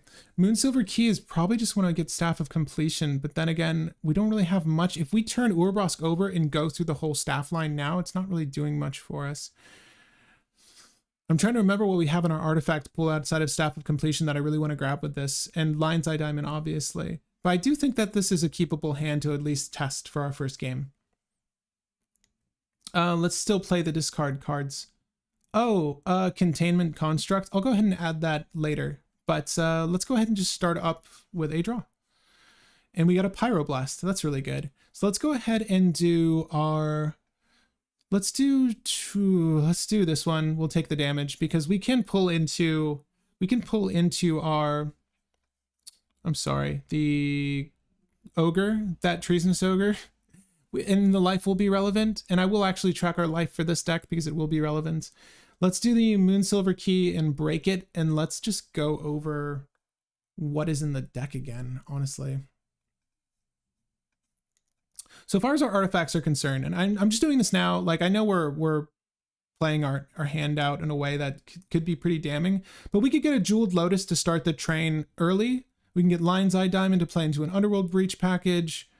We can get Staff of Completion, which I think is going to be really cool for this deck, and I really just want to test out. So let's just do that. And again, there's a lot of assuming that needs to happen when we do this, when we get Staff of Completion, but I think it's fair to say that some form of top deck tutor happened, like a MCL. We're gonna play pretensies here, but we're gonna give ourselves the benefit of the doubt. So put that into our hand. And we're done. Next turn. City of Traders. Okay, well, we need red mana to make our dreams come true, but we also need generic mana to play Staff of Completion. I still think we need the red mana more than anything, but we're about to play a Dockside. I'll just play City of Traders because that generic might come in handy. Let's go ahead and play Dockside Extortionist with the city, and we're going to float just over here. We're going to float the 1 generic mana. Again, in this situation, I'm just going to say we only generate 4 treasure tokens. Again, I do think that is pretty modest, but that's okay. We're going to go ahead and cast actually we go down to 1 again, and then we'll do 2 red, and we'll cast Urabrask. Okay. We haven't cast any instant or sorceries yet, and we only really have Faithless Looting to go through our deck right now. So we'll cast Faithless Looting with one of our treasures. I'm just going to let that treasure count be like our net red count right now, so it'll go down and it'll go up. Okay, draw 2 cards, discard 2 cards. 1, 2. 1. Okay, 2. We have a Wheel of Fortune, and we have exactly enough mana to cast the Wheel of Fortune. We can cast Reality Scramble from our graveyard if we need to. And Staff of Completion can be cast later. I'm not too concerned about it now because we didn't flip Urabrask. Let's just go ahead and go for the wheel here. And Wheel of Fortune resolves. We'll pretend it resolves. I mean, on the cast, let's just say we had to use Pyroblast here because like Wheel of Fortune, there's this trigger on the stack. We deal someone 1 damage. We make 1 red mana. We have 1 red mana floating technically. We're really damning ourselves saying this though. Like I really want that red floating, huh? I mean, if we had to save it, we had to save it. And then we got these cards, hopefully some fast mana, no fast mana. But even with 1 red mana, what do we got? Nothing to play. Not out of this hand. So sadly, we're probably just going to have to put Ragavan down and stop. It's going to be Ragavan. Yeah, that's fine. Okay. Okay, and next turn, tap this. We'll play the mountain. We have 2 generic floating. We're going to swing with Ragavan. I'm not going to pretend that we hit anything of import, but I will give ourselves a treasure. And we have 2 generic floating. Let's go ahead and play Burgi with that treasure. And now let's cast at anything at this point is going to give us mana. So we don't really have any great cast to go through our deck with this hand. Somehow we've managed to hit a brick wall. And I really want to flip our guy, but it's sorcery speed. This is a very, very bad turn of events after that wheel. Hopefully we didn't give anyone anything too good. Increasing Vengeance in this instance. Copy that spell. If the spell was cast from a graveyard, twice instead. I'm going to reset. That was not a good start. Sideboard, you don't have enough instants and sorceries to flip. No. Yeah, there is. All right. Jessica's will. Yeah. I mean, Burgi has a backside, the Horn of Harfnel. We could use her horn to discard a card, exile the top 2 cards of your library. That would have been a good play. I mean, I don't think did we have enough mana to play into it and cast anything? I think we just had, did we have enough mana? I honestly forget how much it cost, excuse me. we'll go ahead and try with this hand. I would even recommend you mull to something faster, but I just want to try this and then we could go for like a really greedy keep. All right, so bloop, bloop. I almost want to wait till Urabrask is down to do that, but I do think that it's just best to get the 7 mana now. Let's do 7 mana, put Urabrask down. And what do we have? We'll do the Magmatic Insights. So we're saying we got 7 out of that equation, right? So we're going to go 4 red, 1 down, 1 up, discard a land, draw 2. Underworld Breach is pretty good. We also had the mana to just copy it, so I kind of want to do that. While this is on the stack, I know we kind of missed the ball there, but I did want to draw as much as possible. But even after seeing that top deck, we don't have enough to really do anything. After the additional cost is paid, you can copy the spell, and I was thinking about doing that to draw 2 more, or we could even Increasing Vengeance, copy target instant sorcery spell. We could do Increasing Vengeance instead just to put it in the grave. That's not a bad idea. We wouldn't have known about Underworld Breach though, so I'm just going to say that resolved the way it did instead. I was just looking at my hand. I'm like, these 2 copy spells don't have anything to do with each other. Like, it really does just make sense to copy this. I'm sorry. We're gonna do that because I'm not reading my hand as well as I should be right now. But we're gonna go down 2 and up 1 and copy this and draw 2 more cards, right? Okay. It's in our graveyard now. And it has flashback of 5. This is still on the stack, technically. So we can copy it again. Well, these are the 2 cards that we would have got from a Magmatic Insight. This is all a little backwards, right?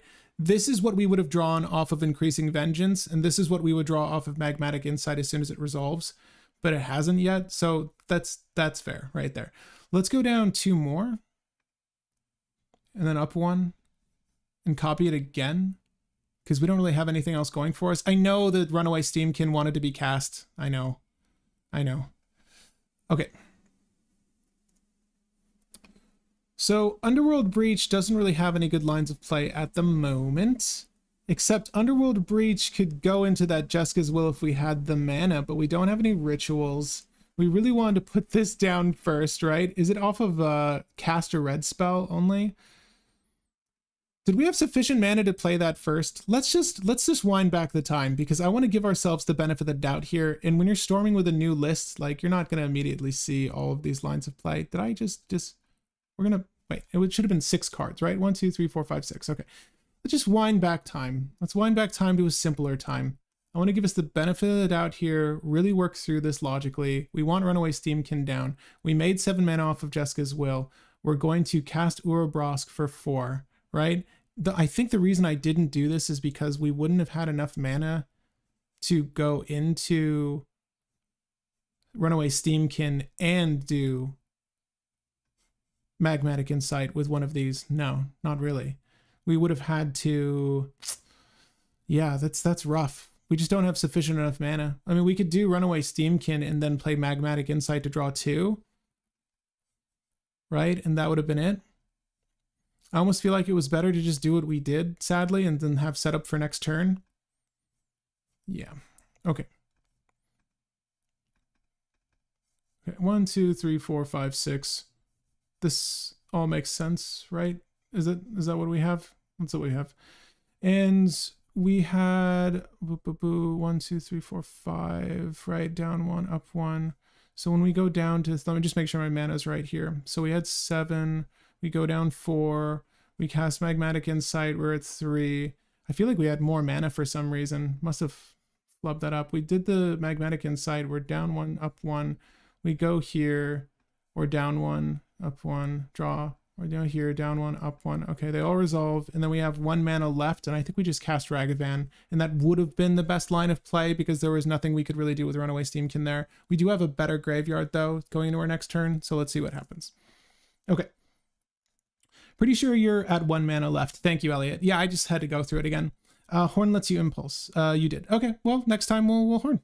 I think we want to get the Treasonous Ogre down, though. I could say that much about this turn. So. We can Prismatic Vista, obviously, or we can just do the Crystal Vein and the Crystal Vein breaking this and then playing into Treasonous Ogre gives us 1 generic floating, right? And obviously we can swing at someone, make a treasure. The order in which you do this is relevant, but I'm just doing it this way to expedite the process. We're pretending like no one has anything for us, but we're also holding a deflecting swat, so I feel confident in all of this. We would have done this on main phase too if we swung with Ragavan though. So Treasonous Ogre's down. Cool. We have Path of the Pyromancer. Discard all the cards in your hand, draw X, where X is the cards discard this way. Starting with each player, vote Planeswalker, or is this for like a Planes Chase thing? If Planeswalker gets more votes, yeah. So Will of the Planeswalker is probably not relevant for this hand. But we're going to go ahead and cast the Runaway Steamkin off of our Treasonous Ogre here, and that's only going to require 6 life. We can cast the Underworld Breach. We have generic floating. I'll use one of the generic and the treasure just to get that out of the way. We still have the Treasonous Ogre. Let's just say we had the deflecting swat here, and because we did, we get a counter on our Runaway Steamkin, right? Bloop. 1 counter on our Runaway Steamkin, and then obviously 1 red mana from casting deflecting swat. And this is our 1 instant speed spell so far this turn. This is not a really great card right now, but it will play into Underworld Breach, but we just put it on the battlefield. So let's see what we have in our graveyard first. I think Magmatic Insight, sadly, is the best thing we can do. Or no, Jessica's Will. I'm sorry, we still have Jessica's Will. Let me pull these out so we can see all of this. Boop, boop, boop, boop, boop, boop, boop. All right, it's Jessica's Will. And we'll cast that by using the red we have floating and then 6 life.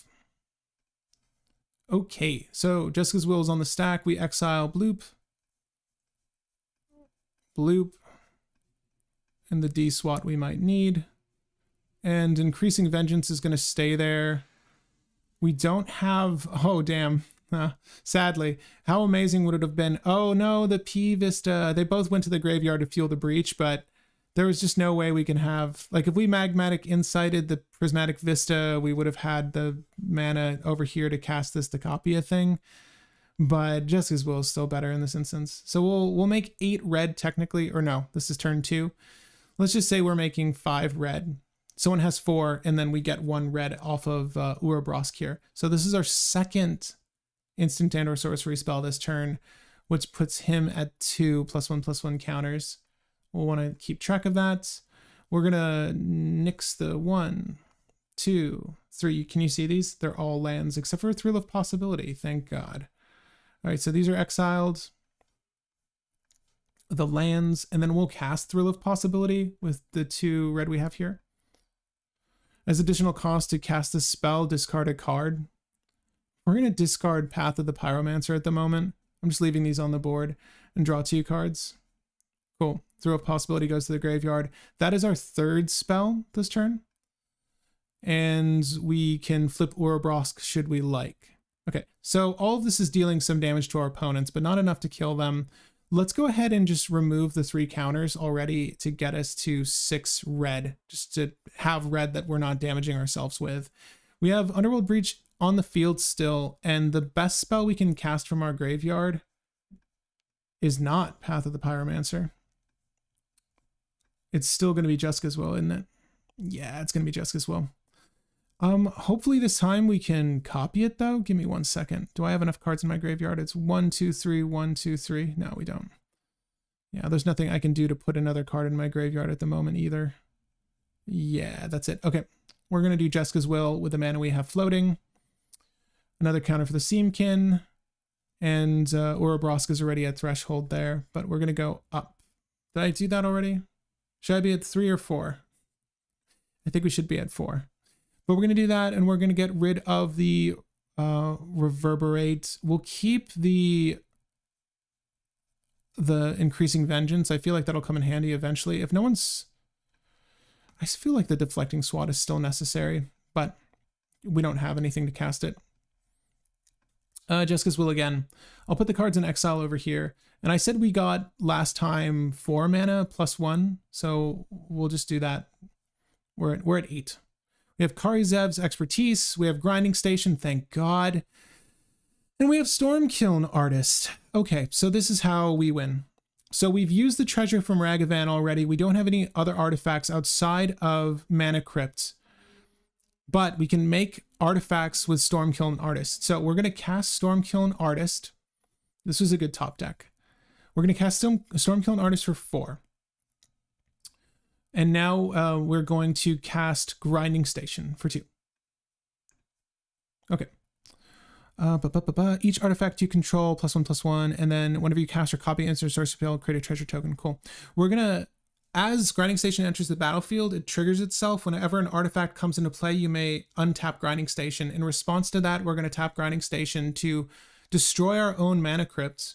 And this is an exile to cast. I'm just gonna put it in my hand for now, though. We understand that this is an exile, though.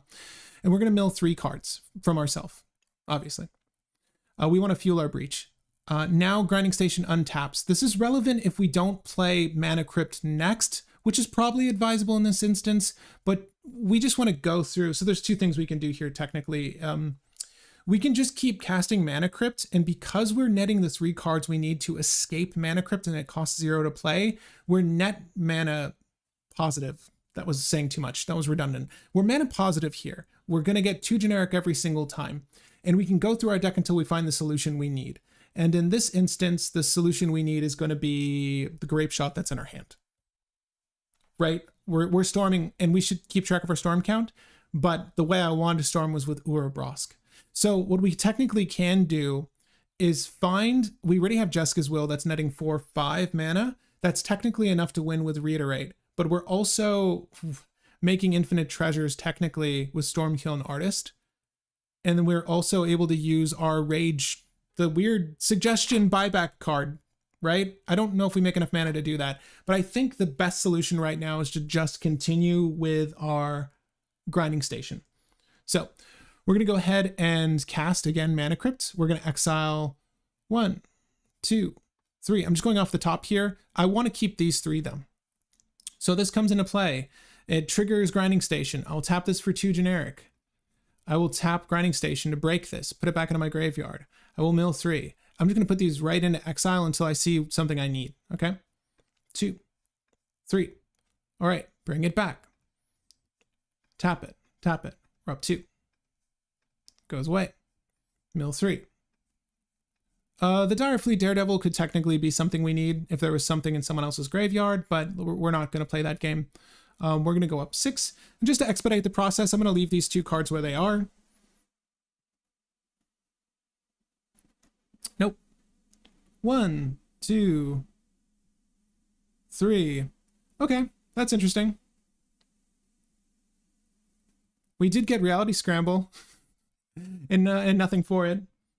You'll make infinite treasures with Haze of Rage, since the storm will create treasures off of Kiln. Yeah, totally. We can literally make infinite treasures as soon as we hit the Haze of Rage. If we cast that into Stormkiln Artist at this moment, a Treasonous Ogre is completely redundant, and we'll get a billion Grinding Station triggers off the top here. So we'll be able to mill. Technically, we can mill our opponents out too if we just keep copying it with our Underworld Breach and just mill our opponent's boards. That's technically a win, but we're not trying to go for that here. I'm sorry. What I want to do is the Reiterate line of play that wins us the game, because it's just too fun. It's too fun not to do.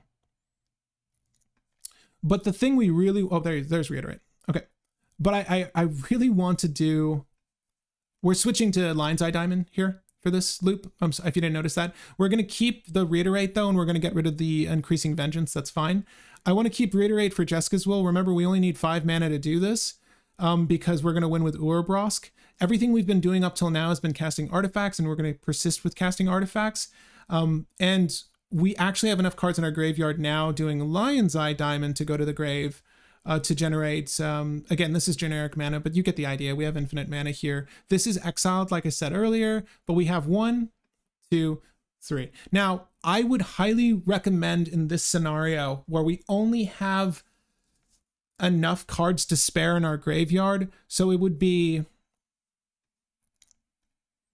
I would really recommend you get the Haze of Rage here. That's the better solution. Don't go for what I'm about to go for now, but we have sufficient enough mana to go ahead and cast Jeska's Will I think, and then exile this, this, and this. Yeah, this, and this. These 3 things? Or did I just exile? No, I did not exile enough. We don't have enough.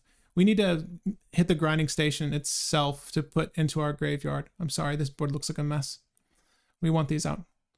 Hit the grinding station to mill 3 more cards, okay? I would not recommend you do this. I'm just doing it this way. We could literally cast something to make a treasure and do that instead. I'm just trying to expedite the process to show one of our win cons off. And this is in a world where no one had anything for us, but they should have stopped us before the Underworld Breach resolved. So I'm going to assume they don't have anything for us. We're going to cast Jeska's Will. Okay, we have all the mana sufficient to do this. I haven't been tracking mana accurately here, but it's 3 mana, and we go up 1. Then we cast Reiterate. We go down 6, we go up 1, buy back to our hand, we copy it, we make 5 mana. We cast this, we go down 6, we go up 1, put it back to our hand, we make 5 mana. We're exiling cards off the top of our library. Or it was 4 is what I said? Okay, I think we were going with 4 earlier, but you get the idea. You need to generate a minimum of 5 mana for this to work, and we're doing this off of our... We'll exile this, this, this. We'll keep grinding station and the Lion's Eye Diamond. But with this combo, we're making sufficient enough mana. Let's just pretend that it's 5. Again, the better line of play is the one that's in the comments. If you're watching this, Haze of Rage, just go for Haze of Rage instead in this situation. It gives us all the cards we need to mill our entire deck off of the treasure tokens we're generating. But I just want to illustrate this because it wins with Urabrask. Okay, so provided we were making 5, we're going to exile the top of our deck until there's no more cards, and then we're going to have everything playable. We're going to make this, we can actually cast Haze of Rays off of this actually, so that's pretty cool. And we're actually making mana sufficient, I think, just off Runaway Steamkin being there. We have the mana to make this work. So Reiterate, buy back Jeska's Will, then we're going to win by pinging people with Urabrask because we're casting Reiterate. Okay, that's a turn 2 win. That was a very long win. And I want to try one more game with you guys because I'm actually really enjoying this deck. Okay, is this a good start? It's a lot of mana, right? Is it a good start though? We have Twin Flame, we have Thrill of Possibility. Twin Flame hits any creature we control.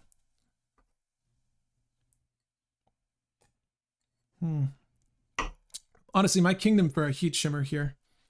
I'm going to keep this because it's a turn 1 Urabrask. I don't know if this is a great keep though, because it's largely, we don't need fast mana in the same sense other decks do. We need enough to get Urabrask down quickly, but we want to be able to pull through our list with instants and sorceries. But I'll keep this because it's fun. We do that. Floats 1 generic. We're going to use the 3 here, and we're going to cast Urabrask. We've got a Mana Vault and a Lotus Petal on the battlefield. And nothing to do. Please don't hit my Urabrask. Okay, next turn. Wow, just top deck another land. That's cool. All right, so we're going to play the Mountain. We're going to play Thrill of Possibility. We're going to ditch this card to draw 2 cards. And playing Thrill of Possibility, we go up 1 red mana. This is generic, that's red. We already ditched a land. We've got Dragon's Rage Channeler and Ricochet Trap in Twin Flame. So we can still kind of continue this line of play if we did this. Dragon's Rage Channeler. So we use the red. Still got the generic floating. We'll cast Twin Flame on Dragon's Rage Channeler. I don't really know if I would recommend doing this, but that's what we're doing. So we're going to make a token of that. Can you see the Dragon's Rage Channeler? Okay, cool. This is only going to last till end of turn, so it doesn't really matter that much, but we don't have anything else to do with this hand. Again, not a great keep, but I just wanted to do it because maybe we top deck some crazy stuff, like a wheel. A wheel would have been really cool. But we make a copy of that. We make 1 red mana in doing so. We ditch the generic for the cost of Twin Flame here. And this is off our Soul Ring. We get 2 copies of Dragon Rage Channeler, but there is a trigger before that. We get to Surveil 1. So hopefully this Surveil is good. We see Magmatic Insight. Well, we know just with what we've got that that's not going to be worth it. So that's cool. At any rate, we've got 1 red mana, nothing to do with it. That was not a good storm turn. All the Surveil triggers, right. Okay. That goes away. I'm sorry, the copy goes away. And if we don't top deck something really good here, we're going to go to another game. Wow. All mountains. All the basic mountains. Okay, there's Reiterate. That's cool. Let's start it up again. We're getting some really decent starting hands. Man, Dualcaster Mage, where were you earlier? Vindictive Flamestoker. I almost feel like the redundancies for... Okay, there's a balance that needs to happen with this deck. Oh my god, with the mountains. I was going to say this hand seems fine, but I'm going to ditch it. I want something that does just a little bit more on the start, and we'll keep that one. Wow, this is grossly ineffective. Well, we got to have at least one land. I think the game got upset with me. Getting Mana Crypt a lot. Okay. None of these. None of these. We're going to go up to 7 here just because we're playtesting, but sometimes you just draw like this. None of these hands are good. The Pyretic Ritual is cool. You kind of want to... Okay, I mean, we can technically Lion's Eye Diamond into Urabrask and ditch our hand, but that's a really crazy idea. Because Urabrask isn't doing enough by himself. Yeah, we're just SOL with some of this. I'm going to keep this because it has this, the Haze of Rage and Storm Killing Artist combo, right?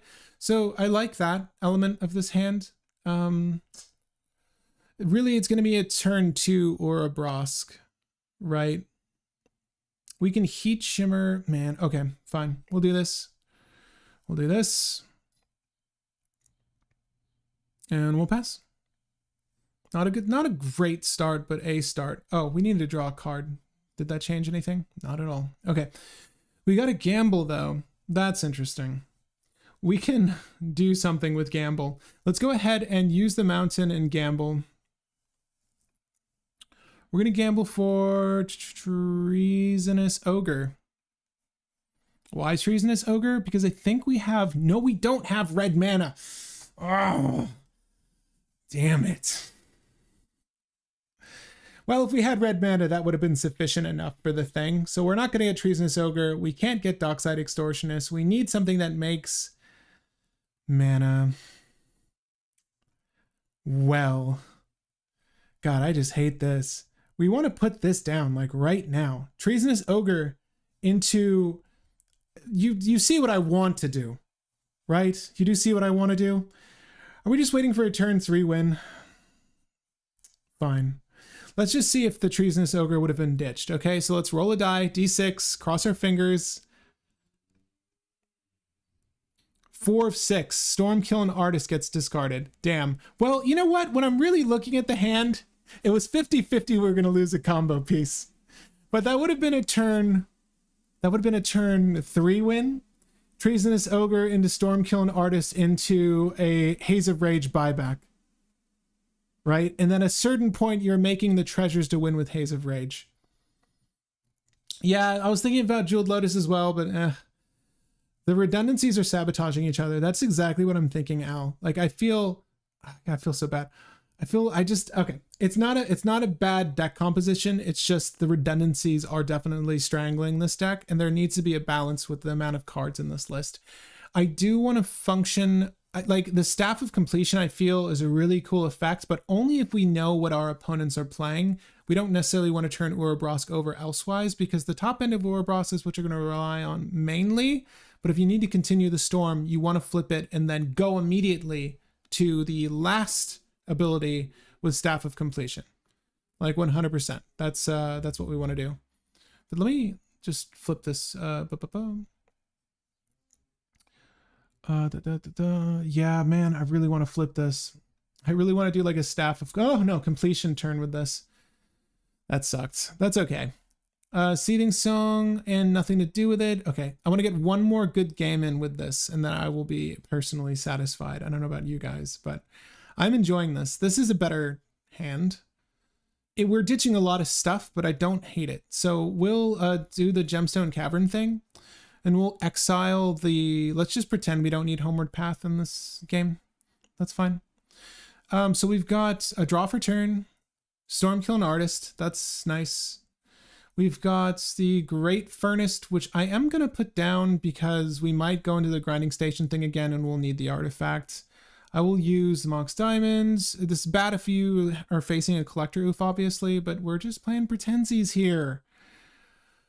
Well, I mean, this is really brutal. We'll put it down, but we've got nothing to do with it. And in some instances, I would say that it's probably better to just put Stormkiln Artist down here. Or Staff. Maybe we would put Staff. It is ramp. God. Oh god. Okay. Okay. This is the better play. This is technically the better play. Technically. Because it's just another rock. Like, we're not doing... Would I rather play Urabrask and just sit there, or play this and have that sit there? Like, this isn't as threatening, I don't think, to opposing players. And it pretends like we have something to do with our turn. We can also just use this to draw a card off turn. This is the better play. Okay, so we're not doing anything on our turn. We'll save the Rite of Flame. We'll use this to draw a card. We will lose 4 life in doing so.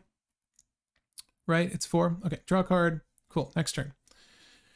Valakut Awakening, our MDFC land. We will likely use it for that purpose here. So let's go ahead and transform this. And we've got the Staff. So we need to storm with Urabrask before we flip the Staff, but our hand was so dead. When you have that much fast mana, you really want to hit a wheel. So maybe the Wheel of Misfortune that we sideboarded can go back into this deck. Can Staff draw? It did. Yeah. Yeah, no, thank you guys, Will and Matt. Totally agree. It was definitely the better play, for sure. So we can do Stormkiln Artist and then cast Rite of Flame. No, we can. We can. It only generates 3 mana though. No, yeah, 1 with the treasure. That's not, okay. So we're trying to get Stormkiln Artist down before Urabrask in my mind. Because none of these things cantrip. Truthfully, it's just this. Am I wrong? Oof, rough times. Rough times. I'm just reading over Staff of Completion right now. Okay. Yeah, that seems like the best thing to do. We're not trying to waste the Rite of Flame yet, okay? Sure. Off turn, draw a card. Explosive start, but like very slow. Slow rolling right now. We will actually cast the Magmatic Insight and dump the Ancient Tomb. Like, I would rather do that at this moment. Is there a way we can do this and also play Urabrask? Yes, I think so. We're going to leave Staff out like this. Okay, so this is a turn 3 potential win. Let's go. See if we can do it. We can Heat Shimmer the Stormkiln Artist, yes, and double down on the treasures. I don't think we have sufficient enough mana to make that dream come true, though, the way we want it to. Right, if I did this and this to do this and Heat Shimmer that. Okay, let me just do the math in my head. So we do this, we create a copy of him. When we cast both Rite of Flame and Heat Shimmer, we create 2 treasures. Yes? Okay. So we're doing this. I mean, does it make more sense to do this first? Heat Shimmer? Yeah, okay, it does make more sense to do this. We'll do Heat Shimmer to create a copy of Stormkiln Artist, create a treasure, right? Then we'll cast Rite of Flame to create 2 more treasures. Two more treasures. So we have 3 treasures floating and 3 red floating. Okay. Then we will, and this can still tap for mana if we need it to tap for mana. Then we'll cast Urabrask into all of this, right? We have 1 treasure floating. Okay. Now we're going to cast Magmatic Insight, ditching Ancient Tomb. We're going to do that with 1 treasure floating. We make 2 treasures. I'm going to track it here instead. And we make 1 red off of Urabrask. Now we draw 2 cards. Someone took damage. Sure. Well, we have our land drop for the turn and a Soul Ring. I'm going to draw a card off of this. Technically, did I not hit the threshold here? Only if you insert 3 more times this turn? Wait. I think we hit the threshold here, right? because we did Magmatic Insight, we did Rite of Flame, and we did Heat Shimmer. So we're technically at threshold to just flip Urabrask, which we're going to do. That's better. Do we need the Soul Ring going into this? It will help untap the staff. So yes, we're going to do the 1 red to cast Soul Ring. This is whenever you cast or copy an instant or sorcery spell. So it doesn't do anything for that. We are going to go down 1 treasure to flip Urabrask, excuse me. Come on. Okay. So we get the first thing. We're going to blow up someone's board. Okay. Now we're going to pay 3 life to proliferate. We're going to go ahead and make 3 treasures here. Okay. We're going to tap this Soul Ring, and then we're going to go down. Oh my gosh. We need to use 2 Soul Ring mana and 3 treasures.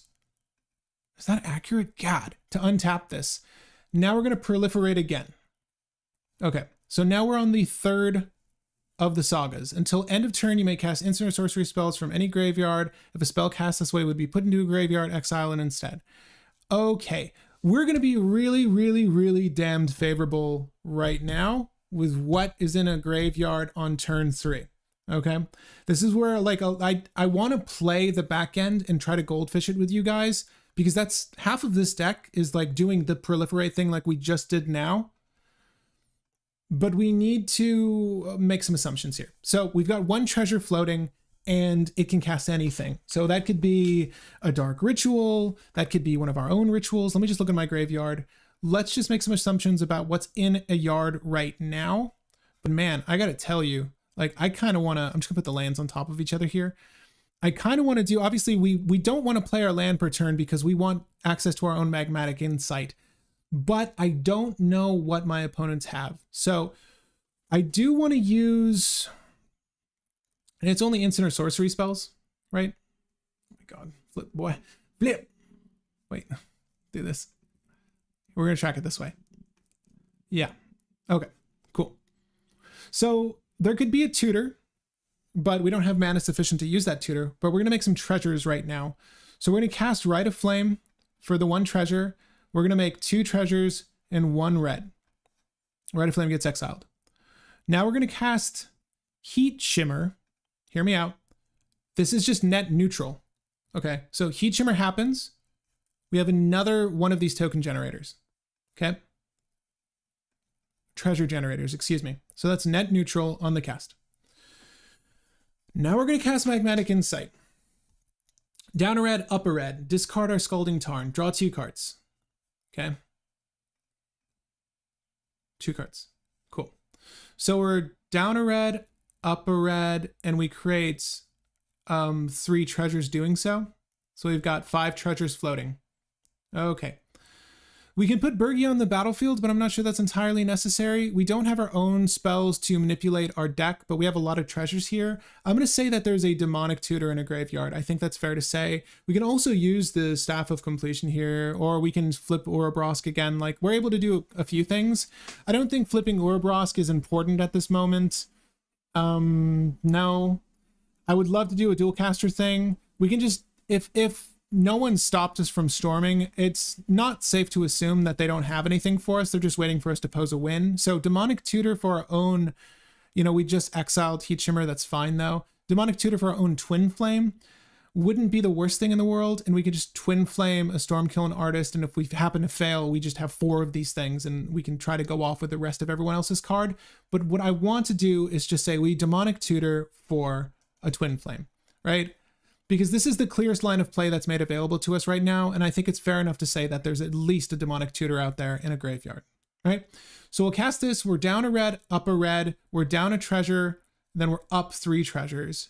And Twin Flame is on the stack. I'm letting those things resolve before I go dual caster mage. We're going to go down a red and then down 2 treasures to copy Twin Flame and do the loop. Again, if this fails, we just make a 4th Stormkill and Artist, right? That's assuming they counter dual caster mage. Okay, so let's just have a little powwow. That was a lot of me talking to you. Any 1 tutor is likely at that point. Valakut enters tapped 1 off. Did we use... When did we use Valakut? Did we have another land to make our dreams come true, by the way?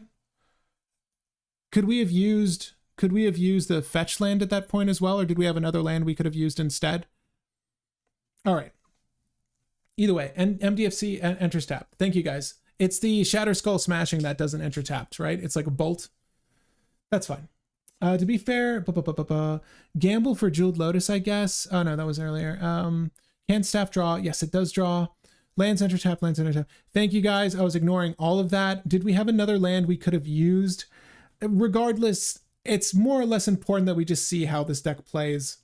To me, the only reason Valakut Awakening is in here is because it's an additional sorcery as well as a land. I was thinking to myself, the MDFC lands could be good for helping us storm, particularly this one because it's a hand refresh, right? But yeah, if we didn't have another land to manipulate, then that's okay. We just had to wait another turn. But more importantly, I just wanted us to illustrate what the hell Staff of Completion is in the list for. If it was just a regular mountain, then pretend like that was the case, then we can go through whatever the hell we just did. That was so staggering, by the way. You could have used the staff. Yeah, we could have just used the staff. Sure. Although we needed to use the staff to proliferate. Don't think you drew. That's fine. Staff and lose life that turn to play the artist. Okay. Okay, so more importantly, in my opinion, is just seeing how the lines of play work out. It's tough learning how to storm with a brand new deck. Although I feel like that was navigated okay. Obviously just one hiccup with the land there, but pretend it was a basic just to get the ball rolling in the right direction. I wanted staff available to proliferate, and I don't think we used it for a draw, right? Didn't I take C backsy that thought? I don't think so. Seems rough to come back if you get countered. Hell yes. Yes. Well, look, that start was very weird too. Like when you ramp out in red, like you better have a lot to do. It reminds me of Bergie, honestly, in a lot of ways, in that you're playing the hell out of your list, and then you'll wind up with like 1 or 2 cards in hand. And like you either did it or you didn't do it. And it's rough. It's really rough in a lot of instances. I'm just looking at other hands here. You can look at these other hands with me. Is the deck viable though? It's fine. It works. It's tough to say though, because while I really, really love this, I would say that the composition here needs to be balanced just a little bit more.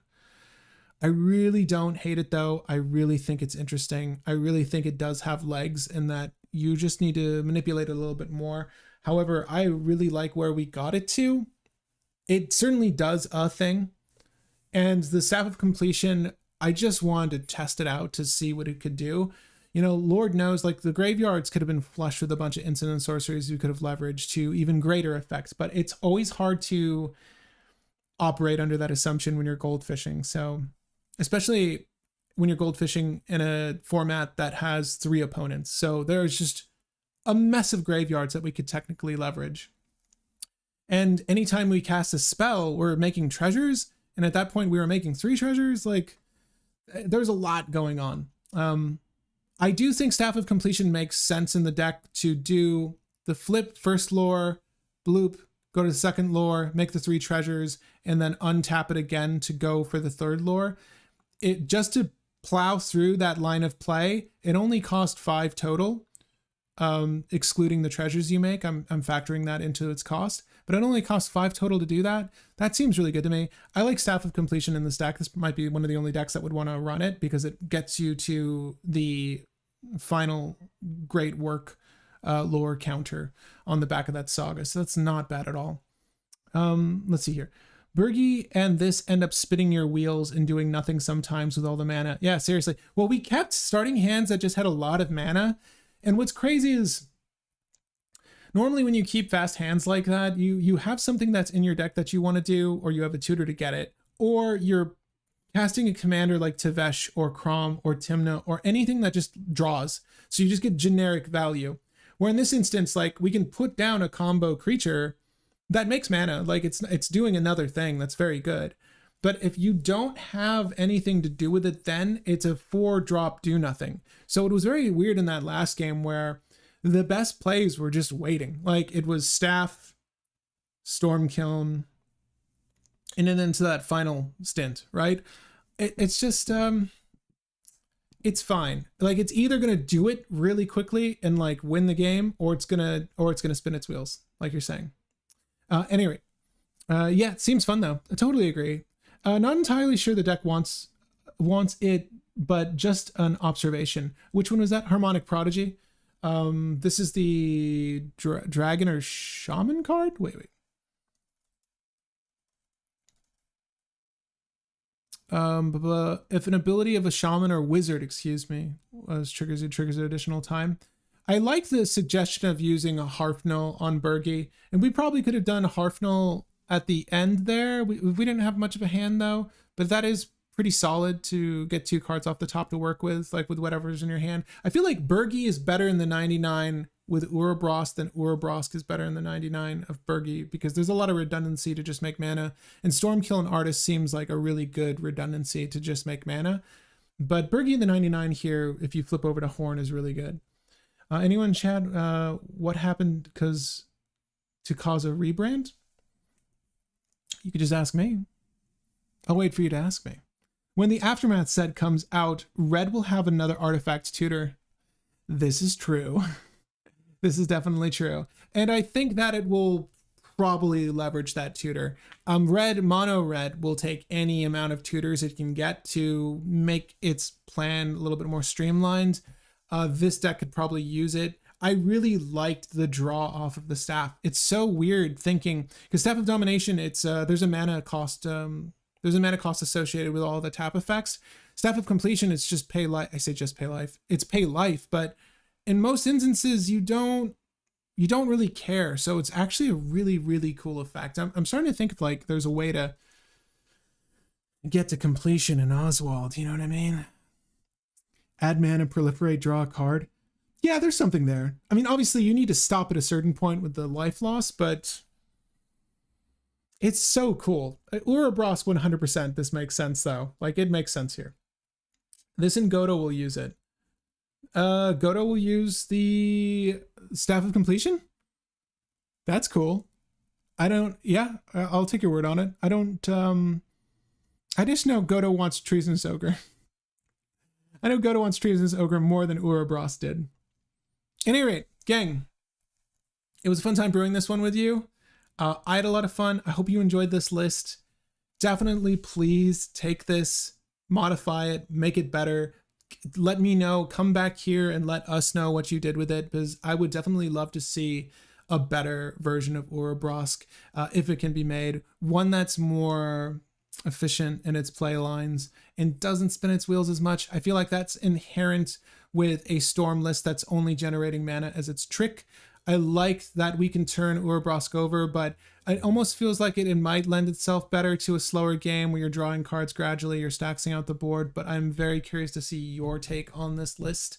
We did the thing on turn 3 there, and I think we did the thing on turn, big asterisk on that last one, but we did the thing on turn 1 of those games, right? Or turn 2? Like, it's totally possible, and I like where the deck is at. I'd love to see you guys improve upon it, though. I didn't want to distract from the deck building. No worries. Just rebranded recently because I want to start discussing other games. Like, there's other games I enjoy. You can't tell, but I've gotten into One Piece pretty heavily, and I'm probably going to get into Lorcana as well. So you can expect some discussions on Disney's Lorcana and One Piece TCG once I feel like I have a firmer grasp of the game. I can't really speak with authority on it, but the whole idea is I've been spending more time at my local game stores, and I want to share more of that community. And that's also in discussing other TCGs. Like, anytime you go to a local game store, there's like a table playing Yu-Gi-Oh!, a table playing Magic, a table playing One Piece now. Like, there's a lot of store. Like, I'm going to a tournament tomorrow. Really cool prize pool.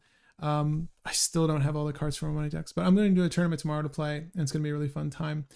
But once I get more like knowledge behind my gameplay with One Piece, a little bit more experience, I'll feel more confident. We have one writer working on One Piece, but very loosely, and I would like to do some deck techs in that regard. There's only 2 sets out stateside, so the lists aren't, most of the lists are solved, I guess is what I'm saying. So a deck tech is really not that valuable. It's really just people balancing ratios of cards in their decks. You can have 4 of any copy of a card except for one card called Pacifista, but it's the blocker Pacifista. All largely irrelevant for you, but it's a fun game, and I want to start talking about more TCGs on here, but Magic is sort of the big to-do for the channel at the moment. Yeah, at any rate, the tutor not staff. Oh, yeah, no, totally, yes, exactly. Helm of the Host. Helm of the Host? It gets Helm of the Host. What are you grabbing? What artifact are you grabbing? I guess any ramp. I forget what Goto wants outside of Helm of the Host. Like, he grabs Helm of the Host himself. You just need mana to do the thing. Ruby Medallion for cost reduction. We did talk about Ruby Medallion. Do you enjoy the One Piece TCG? And thanks for the list. Yeah, let me just make sure I saved it out in its current state. I think I did, but yes, the link should be in the description below. But yeah, you can ask me a few questions before I log off here. One Piece TCG is really, really fun. It's really, really fun. So the switch to local game guy again is really just an effort to broaden the kind of content we discuss here. It's almost like how Tolarian Community College talks about Pokemon like once in a blue moon, or like other random games. I want to make this channel Monday through Friday and then ultimately Monday through Sunday, almost like a Game Ranks or a Watch Mojo, where it's just infotainment kind of content, listicles, guides, things to get you started on the right foot, whether you're a new player or an experienced player, and getting the right contributors to work on scripts that are oriented towards those topics. So that means getting people to discuss Pokemon and Yu-Gi-Oh! And all of the other popular TCGs that are more knowledgeable than I, getting them either on camera or just getting me up to speed so I can speak on camera for those games. But I want to do other TCGs myself, and One Piece is one I want to cover myself. I love the game. It's not popular enough stateside. Like, I don't think any of the content's going to do amazingly well, but I do think some gameplay would be really fun to cover because it is fun to watch. Like, and I enjoy playing it, so hopefully it'll be fun for you guys to watch. Last mono red deck I tried out was Sulfim Mayhem Dominus, which was basically all the Eidolon of Great Revel effects. Love to see some red decks. Me too, honestly. Glad you're back. Will the gameplay ever come back? So I think potentially. So there's something that's going to be announced on the channel soon that'll, again, will be healthy for the channel. And I think it's going to change potentially how we do things here. The contributors that are working with me right now, helping to create content here, they're in different states. But I still know people in the city area that we can get together and potentially do games. The setup in this room is clearly different, and the table I use is much smaller. It is not big enough to host 4 people. And I don't have 4 chairs in here anymore. I just have one nice rolly chair. I think gameplay might consist of spell table games. And then for One Piece, I'm working on getting a rig where I could probably, I want to say it to you guys, I would like to shoot at local game stores and negotiate how that'll work with the stores themselves. But like, I like the environment of when other people are watching and getting hyped about the experience they're seeing. Like, that kind of energy, I think it lends itself well to camera, and I'd like to share those experiences. But 1v1 games are easier to accommodate. I could just have one wide angle, and then it would be better to have 3 cameras. But I think what I'm going to do is cheat in a camera for both players with like a 360 cam I've got. But we can do gameplay like one-on-one, you know, like a nice high-level quality recording of that with some asides from guests talking about play-by-play. And we can do that. Maybe other formats in Magic that are 1v1, I can do that. And I can also see us doing Arena on here. Like, that's probably going to be something that we do. That kind of coverage, though, I know most people want to listen to someone that has some knowledge on the format, speaking on it, and maybe not necessarily for funsies. So we'll see if we can get someone who knows what they're talking about or what they're doing on the channel doing that. But gameplay for Commander, I can't rightly say. I would love to, but I don't necessarily have the equipment for it right now. But if we can get the support to do it again, I have the savvy to make really good videos now. So I'll just say that, not to pat myself on the back, but we can do that. We can make really high quality, nice, competitive EDH gameplay videos moving forward, provided there is enough support in doing that. So hopefully sponsors, things to get some form of revenue into the channel, and then we can sort of put our efforts aside to like get that up and running again. But those would probably need to be accommodated in a different facility and not the studio. Like those would need to happen at like a local game store or someone's place that is bigger. But that is a lot of gear to lug around to make that happen and to properly set that up and light it.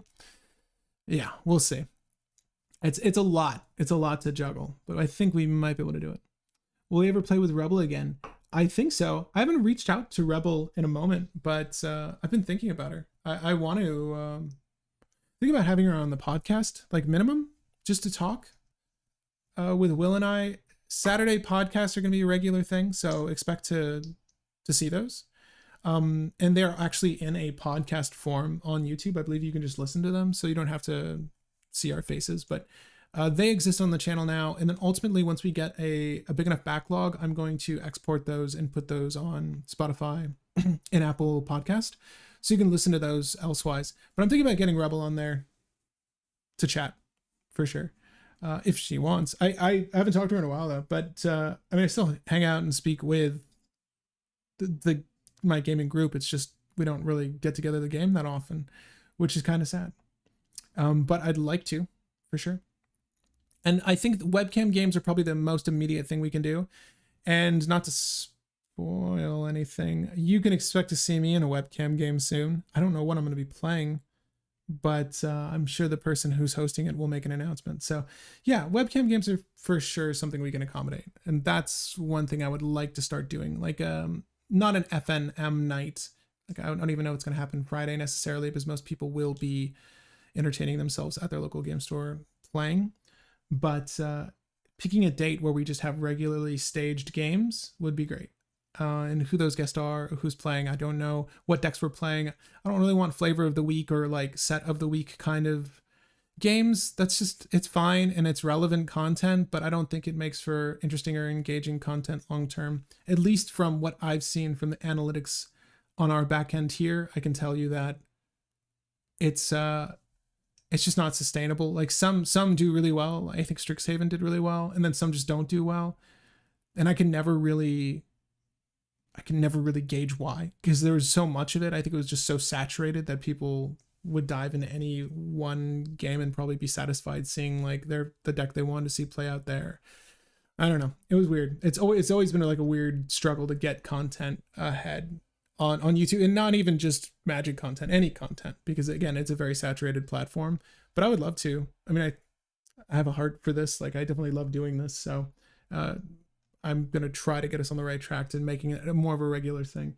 But again, like if we were to do staged gameplay, like I would want to up the production value quite a bit, and it would be a very big to do. And I just don't have the finances to make that happen right now, sadly. So, but again, definitely would want to.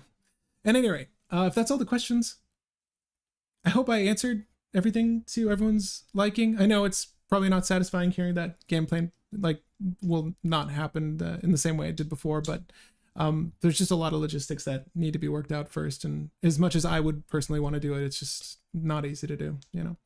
To be honest, I think it's more fun to build around and fun new combos that come out as opposed to jamming whatever new commander comes out. Yeah. Like a Battle of the Praetors or something is cute, but well, you're missing one, and you know they're not all created equal. I would say maybe Urabrask is probably the best of the Praetors for a cEDH setting of the recent list of Praetors, from March of the Machine. But yeah, I think someone was telling me that there's a channel called Elder Drunken Highlander, or that's just a thing. I don't know if that was before or after what we were doing on Brew Wars, but I mean, I like the element of drinking, and I like the element of a drinking game, and it'd be cool to bring that back to some capacity. Trying to make the channel more PG. Despite the fact that I'm drinking scotch over here, I'm trying to make it more PG. What's your next live brew? It was going to be an Infinity commander, but I don't think so.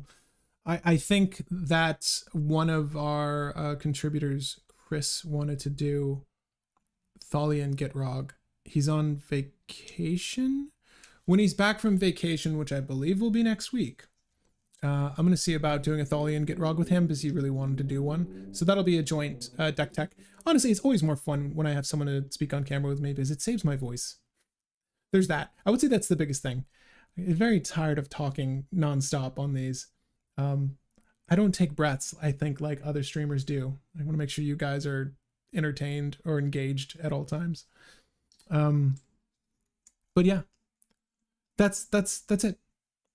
I guess I'll see you on the next one, guys. And I think it's gonna be Thalian Gitrog, but you can join us for the podcast this Saturday. That should be a good time. I should be posting that soon with all the topics, and you'll see that in a second. But it should be noon Eastern Standard Time, right here on Local Game Guy. I'm Pat, your local game guy, and I'll see you in the next one. Is that a good outro? We'll figure it out.